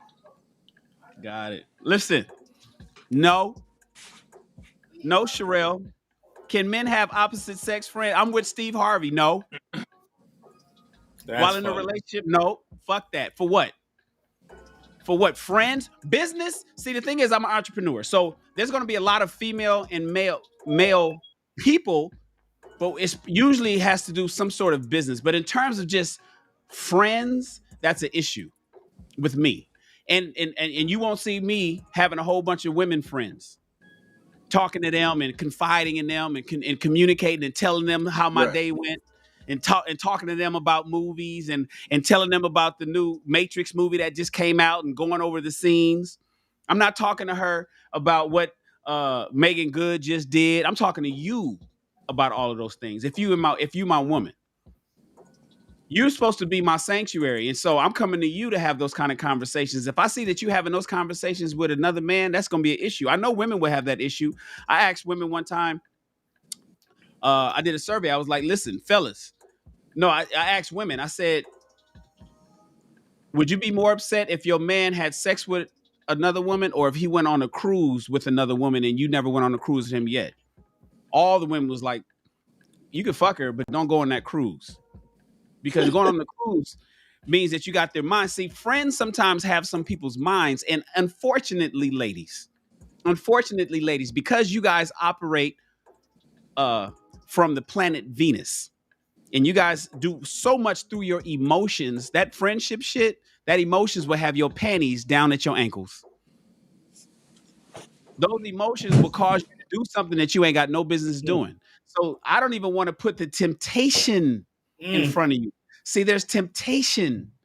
Tyler Perry wrote a movie about this. Temptations. So she can't have a male best friend, is what you saying? Since she can't have a Shan. And now, oh, That that's so part. controlling. You're so controlling. How what Woo. kind of guy how are you gonna tell somebody that they can't? Easy. If you want a Shannon, and that's just the deal. I mean, this is just the way it is. And it's nothing, you don't have to have a Shan. But So it's only y'all two and nobody else. Y'all don't have no couple friends, no yes, nothing. yes, we can have a couple friends. We can have a couple But friends. This she better is not right talk here. to the man side of the couple Yeah, friends. She got to because him talk to the. because him and his wife is coming over to have dinner. We're going, we going on a couple trip. We all four of us is going going skiing Carnival in, cruises. in Aspen. You know what I'm saying? But this one dude, maybe he's married and I don't know his wife, and he's talking to my girl. The fuck that look like? Talk to your wife. Why are you talking to my wife? The fuck you talk? What kind of conversation are y'all having that we ain't all having at dinner? We can all go to. Why don't you two come over and sit down? Oh, well, he's not with anybody. He's single. Oh, you really don't need to be fucking talking to him. So maybe I'm a little harsh, but that's just the way it See, is. A I'm not little, with all of that a couple little. shit either, to be honest. You not with Nah, what? Double dating I and couple honestly think trips and that shit, couples couples trips. I think that's more dangerous, honestly. But I mean, Yeah, Nah, yeah, that nah, shit I've is. done that. That's fine. I nah. got friends. I still I got like I got I've done that before. I mean, I've it's done that before. I've anytime. traveled with partners and his wife, and they were in their hotel room down the hall, and we was in ours, and then we went out and had fun and shit. And that it can be. It depends, you know what I'm saying. But it's more dangerous having a neighbor that's sexy across the street than that. But the reality is, based on Sherelle's question, can men have opposite sex friends while in a relationship? That is a powder keg waiting to explode. And there's too many examples, and everybody thinks that they're strong enough to do that until next thing you know, you bent over backwards your wife is bent over backwards while you at work. So Shan, I'm only have to just I have a friend that I've known for 38 years now. Mm-hmm. She's been married almost 10 years. Now, mind you, her husband still hate me for something I did when we was like 19, There But you that have ain't it. got nothing to do with who I am today. Yeah, That's like- because you ain't had the opportunity to do it. That's different, Chris. You That's can't. because you haven't had the opportunity to do it, Chris. But if But, you had the I still opportunity, talk to her. yeah, talking to her and opportunities is different. See, Yes, the thing is, But I even would with never. I would Robert, also never cross the line, though. yeah, so but she say in you violation. today. You said what? I feel like she's in violation. If her husband hates you and she's still talking to you, she in violation. Why? Okay. What you mean why, bro? Let's dig into Why? that. Listen, I've known this person since she was 4. Okay. I'm her friend first. Who Yeah, cares? Because you also talked to her, fucked her when you were 17. 15 years You later at did 19, something you at crossed the line. 19. Yeah, you did something at 19 for her husband not Yeah, like. you fucked her. He fucked her. No, That's what he did. that's not. No, I'm gonna tell you exactly what happened because I never knew the story until she told me. Whatever. She sucked your dick. You gave her head. I don't give a fuck No, what it is. nothing like that. So the story is, I was her. Matter of fact, her parents still call me son. You feel me? So That's a problem. That don't Huh? mean Problem. I mean, I He grew said up. that like I was supposed We to be lived. better, huh? We grew up together. But what I'm saying is, Well, no, get to the violation. Get to the violation. if her husband So- feels a way about you and she's still continuing Rocking with me? she in violation. I mean, That's I get why, that. That's why I Megan get that, Good is but getting divorced. but here's the thing: the violation was not something that I did something like super disrespectful that you can't get past. It don't matter. It don't She's matter. cheating. It She's don't cheating matter. on her husband. Exactly. That is Exactly. Wow. cheating. She is cheating on her husband, and you're cheating with her. And it's on You YouTube. And it's on whore. YouTube. We are. You said you whore. You so. Now, for me, like Chris, if that was truly your friend, you would let her honor her. You would dip. Whatever her situation is with her husband, you would let her honor that. But you don't give a But fuck she's because not y'all truly been your because you friend known her because since she you was would do it 4, again. and you guys are 38 years in the game, so you're like, fuck your husband. You my friend. That's what you basically saying. What you say? We are gonna have to delete this episode. Y'all know that, right? Right. So, Chris. Shout out to Mr. Awesome. Mr. Awesome said they can be friends if they won't smash. If they were the last people on Earth, I know I wouldn't smash my guy friends if we were the last people on Earth. Litmus test. Salute, fellas. Husband gonna see this episode and be like, "You still talking to that nigga?" Facts. He gonna say that. So listen, let me tell y'all what happened real quick. So I was 19. I had just finished like my first year at Morehouse, right? So of course I'm excited. I go over to her house to go see her mom, her dad, back when her mom was alive, and to go see the family. So she get the call to come pick him up from work. And she was like, "Hey, do you want to go with me?" So I sit in the front. So so we go and we go to pick him up, and I'm thinking like, "Yo, just get in the back." I didn't know who he was. I didn't know this was her boyfriend. She was like, "I just gotta go pick somebody up from work." So Buddy was like mad. He was 38 hot that I didn't get out the front, and I flexed on him a little bit. I ain't getting out. This been my friend since I was, this is my A1 from day one. So I flexed on him a little bit. But so he mad about that. But that's whatever. That's whatever. But that she don't know how to establish proper boundaries. Like that's I called her Buddy. She don't know how to respect her man. That's what it is. Yeah, like that's all that is. Like she got years. She got years in the game of disrespect. If she gave you a shot, what would you do? Nope, never. I'm good on that. I'm good. Yeah, but he don't know You're that. already violating. You might as well smash. Golly, Shaheed, that's crazy. No, you might no, well, no. Hold on, Miss Parker. I promise you, this is just my friend. Yeah, I call her Buddy. No, CAP.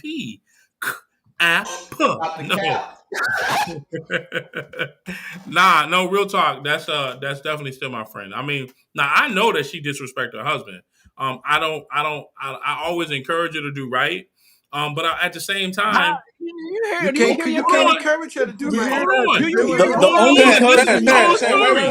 only Wait, Jen, can we go to the next question so we can get Chris off this tree with the noose around it? That's the only one. You gotta We listen about to the we about go to back, put a bow on it and wrap it up, man. yeah, you Let's gotta go to go the next back and question so listen we can to get Chris off this tree with the noose around it.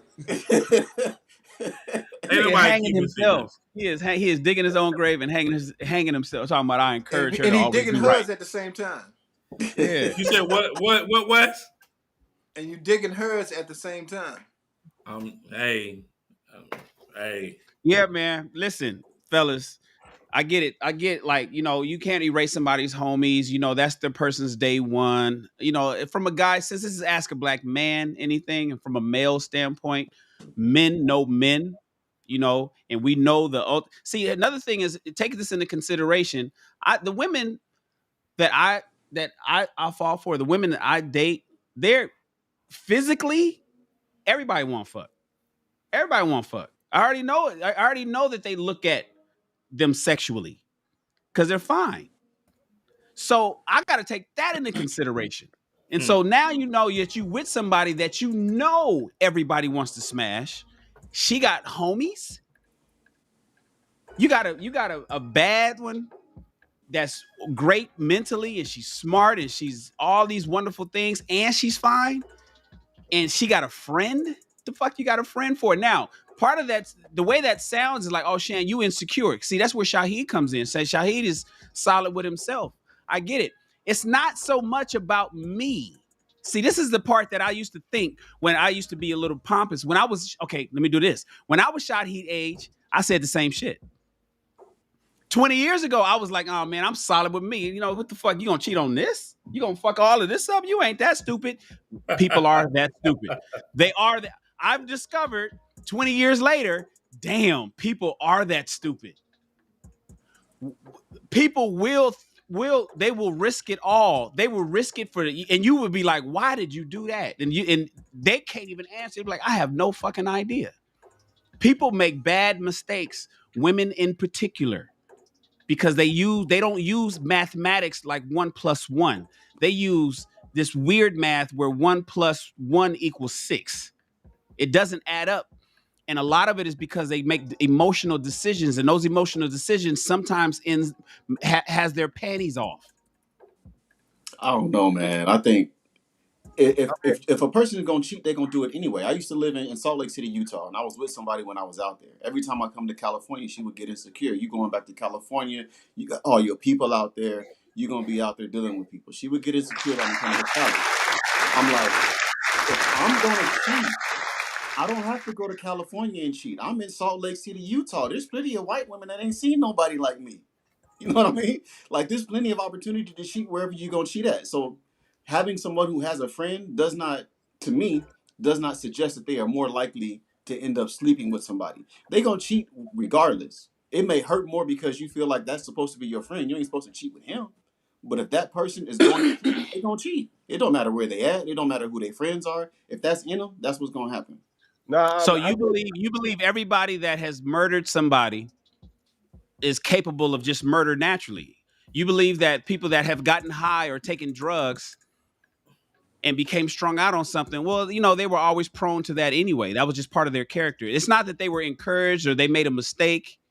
It's not that, he snapped and killed somebody out of a they didn't black out or do something. You're saying that that they always had a propensity to be violent anyway.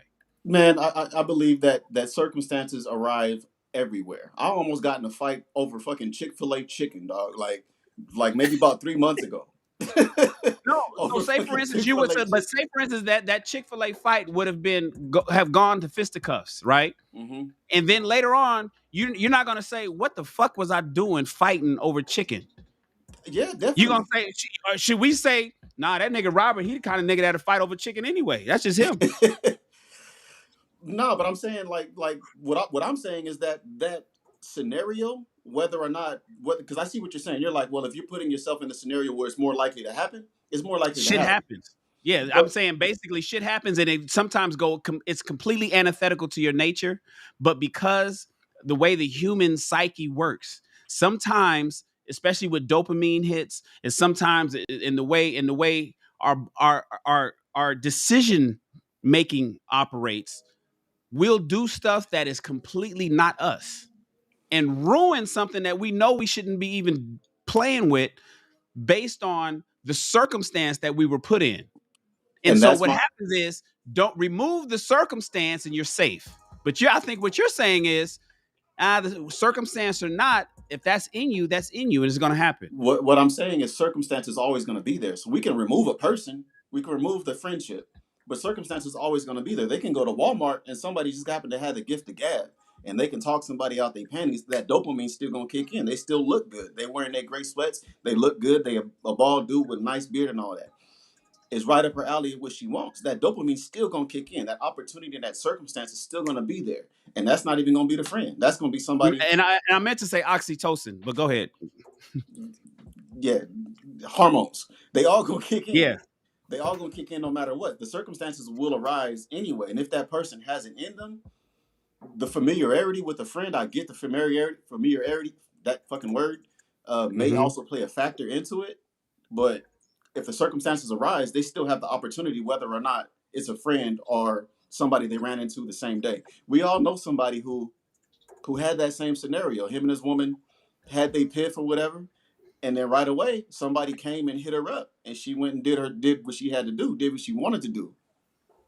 Maybe it's out of her character, maybe it's not, but but at the end of the day, it wasn't somebody that was like, oh, that's a friend. No, this was somebody she just met. Now, so, I agree to an extent with what Shannon's saying, because on the flip side, like I don't want no women friends, especially if they got a man. Like I tell women all the time, like, stay the fuck away from me if you got a man, because I will fuck you.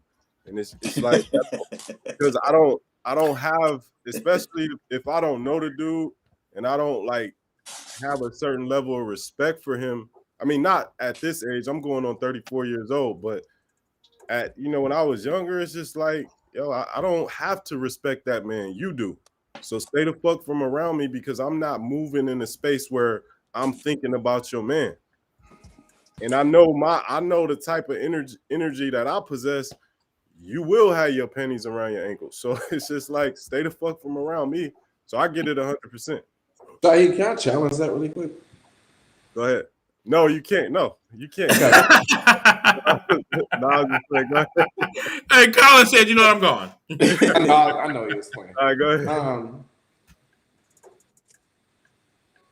The reason I just want to think about this scenario, because I thought about this maybe like 2 weeks ago, because we're in this whole manosphere and things like that of how dudes are being done wrong. Like, so it's at an all-time high by women. So, I mean, not all women, but I mean, the whole dynamic. That's like the topic and everything on Clubhouse, all these podcasts, things like that. So I thought about this 2 weeks ago. It's just like, if you're presented with an opportunity where it's like a woman is coming at you and she has a man, as a man, do you check that woman instead of taking the opportunity and say, yeah, it's easier to just take advantage of that situation and just lay with her? But then it's just like, it's harder to check her and say, you don't need to be stepping out. You got a whole ass man at home. Why are you doing it? It's kind of like you are checking her. Literally, because you're thinking about the man, because it's just like you're putting yourself in his shoes. It's just like, if this was my woman that was stepping out on me, of course you don't want her stepping out with no other dude, but if he was there to check her, it's just a way of correcting that attitude also, where it's just like, dang, I had a chance to step out, but a man correcting me is like, hey, you shouldn't be stepping out on your man. It's just like, then she goes back home and it's just like, baby, I'm sorry, whatever it might be. She might not even mention it, but.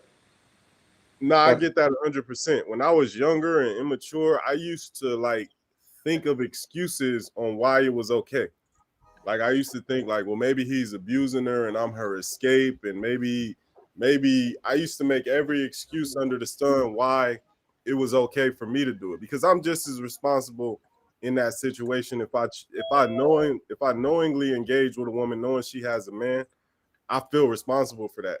And it's funny because that's haunted me for years, to where that would affect me pursuing relationships where I didn't really want to commit to women because of the shit I was doing with other men's women, where I was like, that karma is going to come back. And I know me as a man, us as men, we not emotionally built for that. knowing that another man has conquered our woman. So that for me has like shaped, not now because like I said, I'm mature, and at today going on 34, I will step in like, nah, you got a man.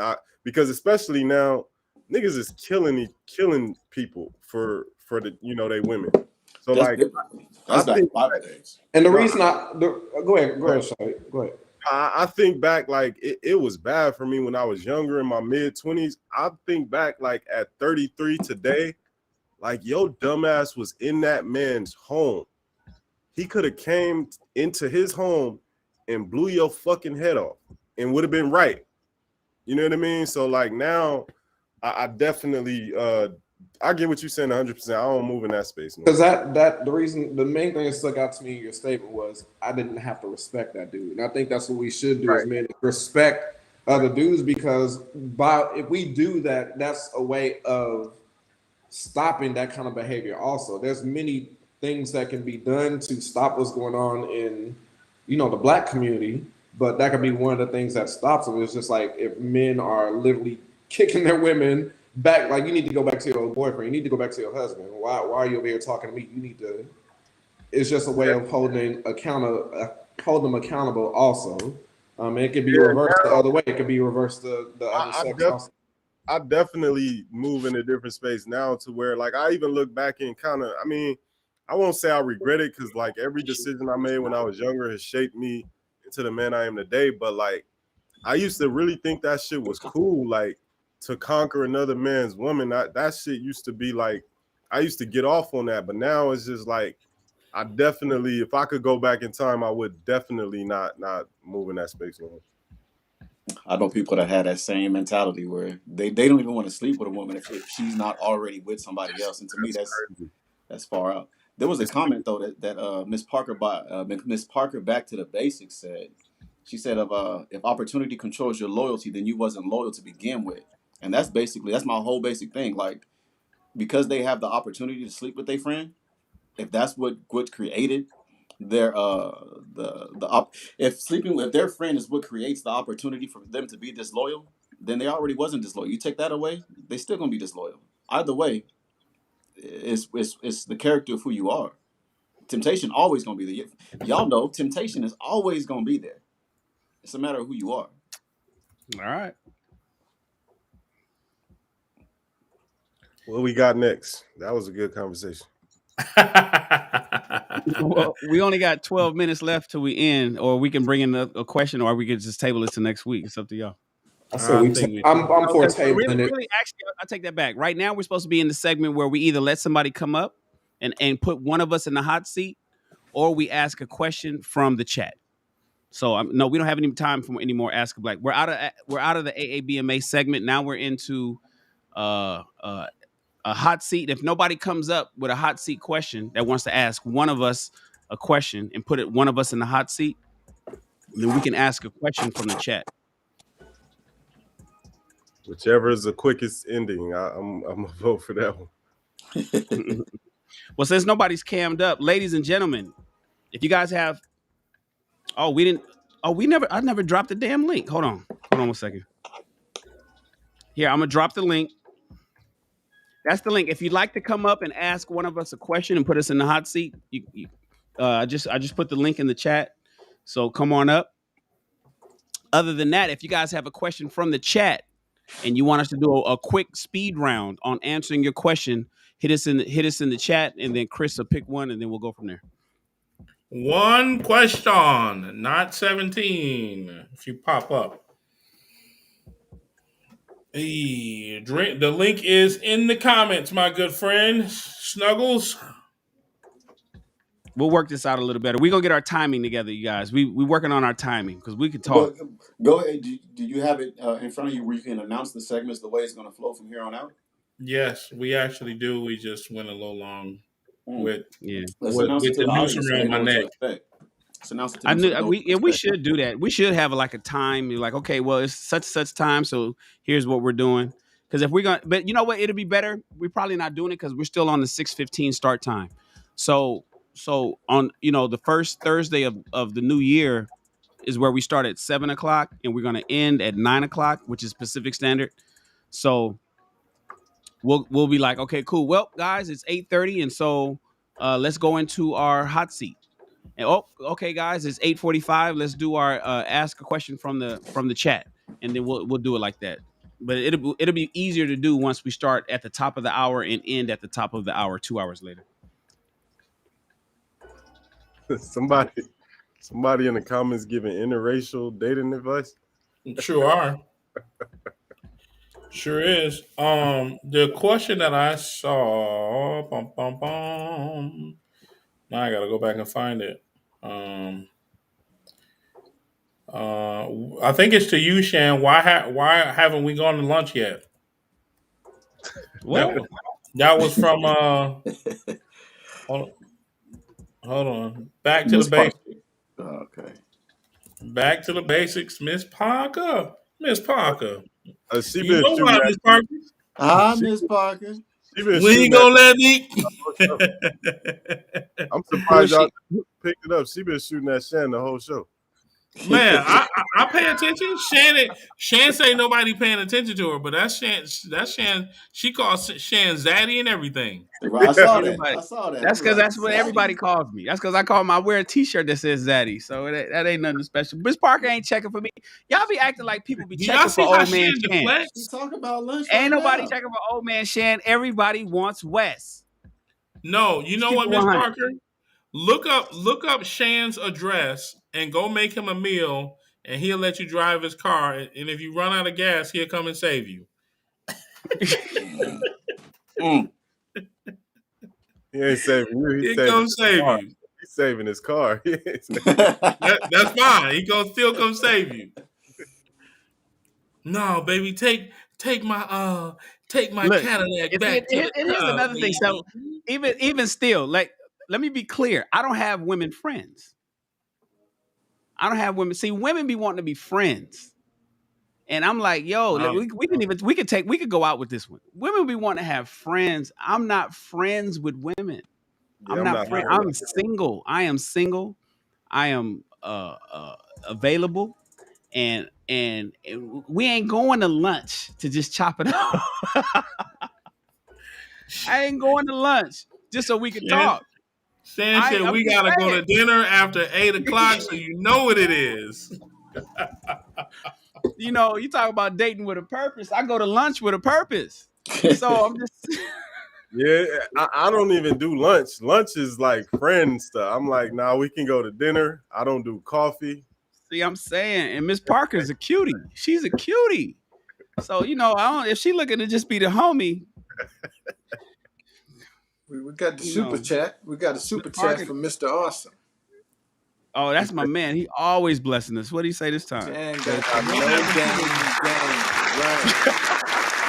The no so game. That's exactly so what it I just is. want They're to not say checking that for my you. They're not checking dyslexia for had me. kicked in. Miss Parker said, "Pause. What happened to the JB?" Clearly, I thought that said BJ contribution. I mean, I just thought that my dyslexia kicked in, and I all was right, like, man. Let's do outros, man. Wait. Like on that note, Let me right? just On that hold note. on. We got something in a chat that's real interesting. Real interesting. I don't know if we should deal with it, but What was it? um, "Oh, it's Mr. Awesome's dialogue with Natasha Greenberg, and it's just interesting. Wes, I want you to do your Yes. outro, sir, since you didn't get a chance to Okay. introduce yourself. All right. I'm sorry. It's real Say goodbye to interesting the though. people, Wes, and thank you, Wes, for Let's having on do your it. shirt today. You say what? Thank you for having on your Whoa! shirt today." Did Oh, y'all read that though? yeah, Yeah. I Person did. had I been with did. felony Chris is men of shutting me color, and down, each but yeah. time the relationship failed because of fragile or toxic masculinity was I prefer white men. Come Hmm. on back, Natasha, next week. We can have that Peace and conversation. blessings to you. Ooh, that's a I, divester. She's divested. I say peace and blessings to Natasha, But man. no.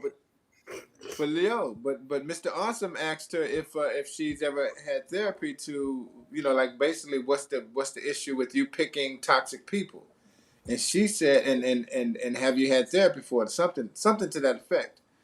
And she said, white men don't have that problem. So here's what she actually is saying. I've never looked at myself as the problem. It's always somebody else. That's Man, what that says. let her be great. She wouldn't found her a white savior. Let her be great. She said, I'm the common denominator in all of my bad relationships, but it's always them, not me. Let that sit in. Hey, Anyway, man, Wes, close. let go, man. Sit Wes with that Stewart, one. Artistic IQ on all social media. Gentlemen, it's been a delight.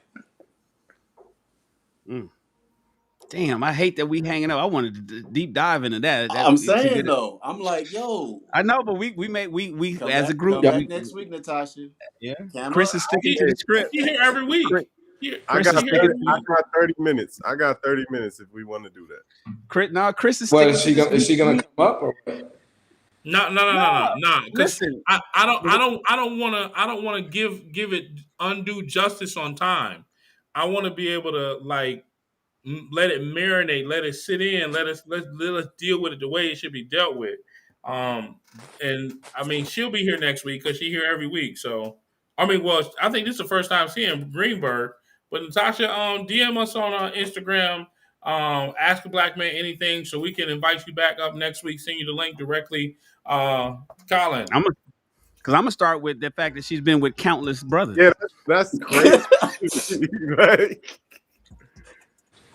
Well, Colin Hardiman, episode 21, another great show, fellas. Appreciated tonight's dialogue. So looking forward to next week. Merry Christmas to everyone out there. Got new things coming for the new year, but everyone have a safe travels and have a great Merry Christmas. so, man, she said Happy Kwanzaa. everyone has failed. Hey, man, it's your favorite black cowboy. Always a pleasure, fellas. This was a really good night. See y'all next week. Kind of want to jump into that, but hey, we can That's burning him up. That's burning up Shaheed. He's like, oh I'm hell saying no. that can be the topic for next week, bro. Because I'm like, okay. yeah, that was Bakersfield, California. Happy holidays, happy New Year's to y'all. We be back before New Year's one time, right? one time. Yep. So happy holidays, happy Christmas, happy Hanukkah, happy all of that. Can't wait till next year. I'm excited. I got some big things happening next year that I can't wait to announce. But for now, I'm gonna pass it over to Mr. West. Wes already said goodbye. Oh, well then. Shan. Been around that block. Shan. Thank you, everybody, for joining us with another episode 21. We've done this 21 times. We have 21 episodes on our YouTube channel. That's dope. We anticipate adding another 52 in the year 2022, and that's of just this show. We're going to be adding more shows in addition to this show on our channel. If I can convince some of these brothers to branch off and do specific shows just for them, I want Chris to do dating advice shows. I want Shaheed to do mental health shows. I want uh, Colin to talk about his events that he do. I want shows about that. I like him to go live at some of his events. If I can convince them to do that.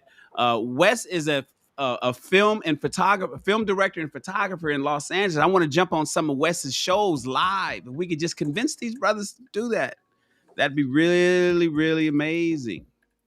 Can I do But I'm just throwing mud it out there. wrestling shows? Yeah, I'd love to see the mud wrestling shows on Tuesday nights. Tuesday night mud wrestling. Ooh, that'd be hot. Other than that, you guys, I appreciate you guys joining us. Please, everybody, follow the Ask a Black Man Anything. We are very, very close. We are very, very close to reaching our goal of 1,000 subscribers. We're very, very close to reaching our goal of 1,000 subscribers. And if you are watching this show from anywhere other than the Ask a Black Man Anything YouTube channel, please run over there and subscribe there. We're broadcasting to various locations, including my personal channel, Shannon Rawls. But on the first of the year, we're only going to broadcast at Ask a Black Man Anything. It won't be on Shannon's channel anymore. It won't be on Facebook anymore. It won't be on Twitter or Twitch. We'll be stopping broadcasting from there, and we're going to concentrate all of our efforts at our Ask a Black Man Anything YouTube channel. So next week is probably the last time that you'll ever see this anywhere else other than youtube.com/Ask a Black Man Anything. So please subscribe to us over there. Throw us a like on the video too. We appreciate that. It helps. It truly, truly helps. And I'll see you guys next week. Chris? Um,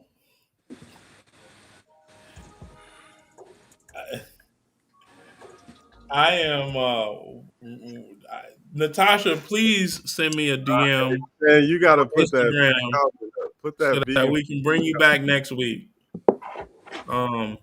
It's been a plum pleasing pleasure. I want to be able to talk to you because the way that things are lighting up over there, it is definitely a hot topic, and I want to hear. I'm here for all of it. I do want to know, Shan, can we change that dark brown to a different color just out of curiosity? For our names? It's only because No, it the coordinates. chocolate I'm just goes teasing. with the logo, but yeah, we can change it to anything. No, I'm just teasing. Anyway, I'm in Atlanta. My birthday is next week, Friday. So if y'all want to send me some money, just go to Instagram, the real _ Chris Davis. If you want to take me out, just send me, on a virtual. I just, we can get on Zoom. You take me out and just, we'll do it. Anyways, it's been a great night, man. It's I'm still hung off the noose, man. It's been good. You guys gave me some perspective that I definitely need to take a look at, and I can appreciate that.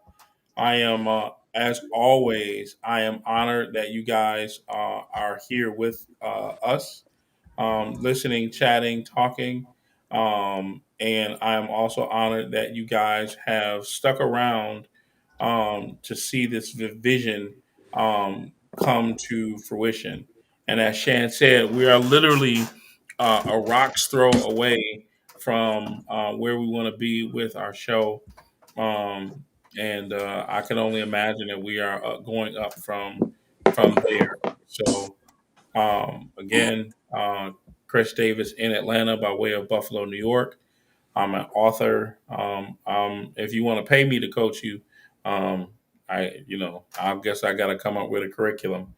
But no, I talk about dating a lot because that's my space and that's just what I've been learning for the last 4 years. With that being said, I'm not going to keep talking because I'm tired. I'm on the East Coast and my eyes getting heavy, and we're not going to go to the midnight voice. Anyways, Mr. Producer, take us out. Every now and then, I got to fry some eggs. Every night. Take it away, Wes. Natasha came on Ask a Black Man and say she's not a white man. George Bush don't like black people. Natasha came on Ask a Black Man and talk about white man. And to say, and it's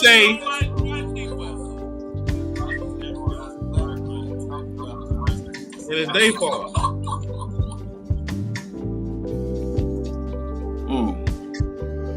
Yeah, you know what?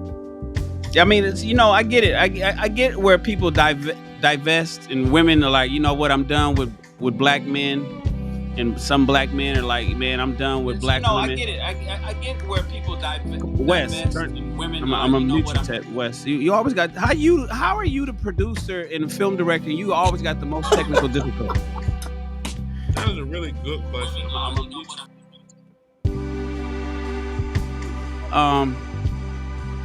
But why throw it in? Why shit on others? Like, men are like, no, man, black Man, women. I don't know what's going on with stuff. Why shit on them? Like, so, if you just want to bounce out, just bounce out. but you ain't got to turn around and say, you know, well, this the problem that they have, blah blah blah, and me being a black woman and blah blah blah blah blah. But I love the white guy. I love my white men. The white That's men, I don't have the problem. That's a sign of not yet having dealt with the hurt that was caused. Like you ain't dealt with that. So now you need to talk bad about it and put somebody else down because of how you were done. It might be valid, but you ain't dealt with that person. You ain't went and did that work. So now you want to talk bad about somebody's hate on a whole section. And if you're doing it to try to help, then I get it, because because black men do it too. You know, oh man, these sisters out here so fucked up, man. You know, fuck that shit. So that's why I got me a Mexican, man. The Mexicans is like this, but that's only because these sisters are so fucked. They had the video that Mediocre Tutorial Reviews did show about this brother that went to Thailand. He didn't shit on nobody else. All he did was talk about how amazing the woman that he was with is. Mm-hmm. And that's what was dope. It's like all he did was say, look, man, this is what she's doing. This is what she does for me. It's so wonderful. This is what this woman does for me. It's so great. I love it. I love it. I love it. Right? And that's not know, you know what? All y'all motherfuckers are so fucked up. Y'all get on my. So it's like you ain't got. If you gonna bounce out, just bounce out quietly. You ain't gotta shit on everybody.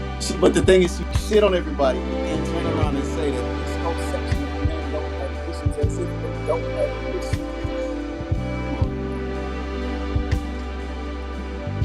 Yeah. Oh well. It is what it is. It is what it is. I hope everybody's gonna have a wonderful, wonderful Christmas on Saturday.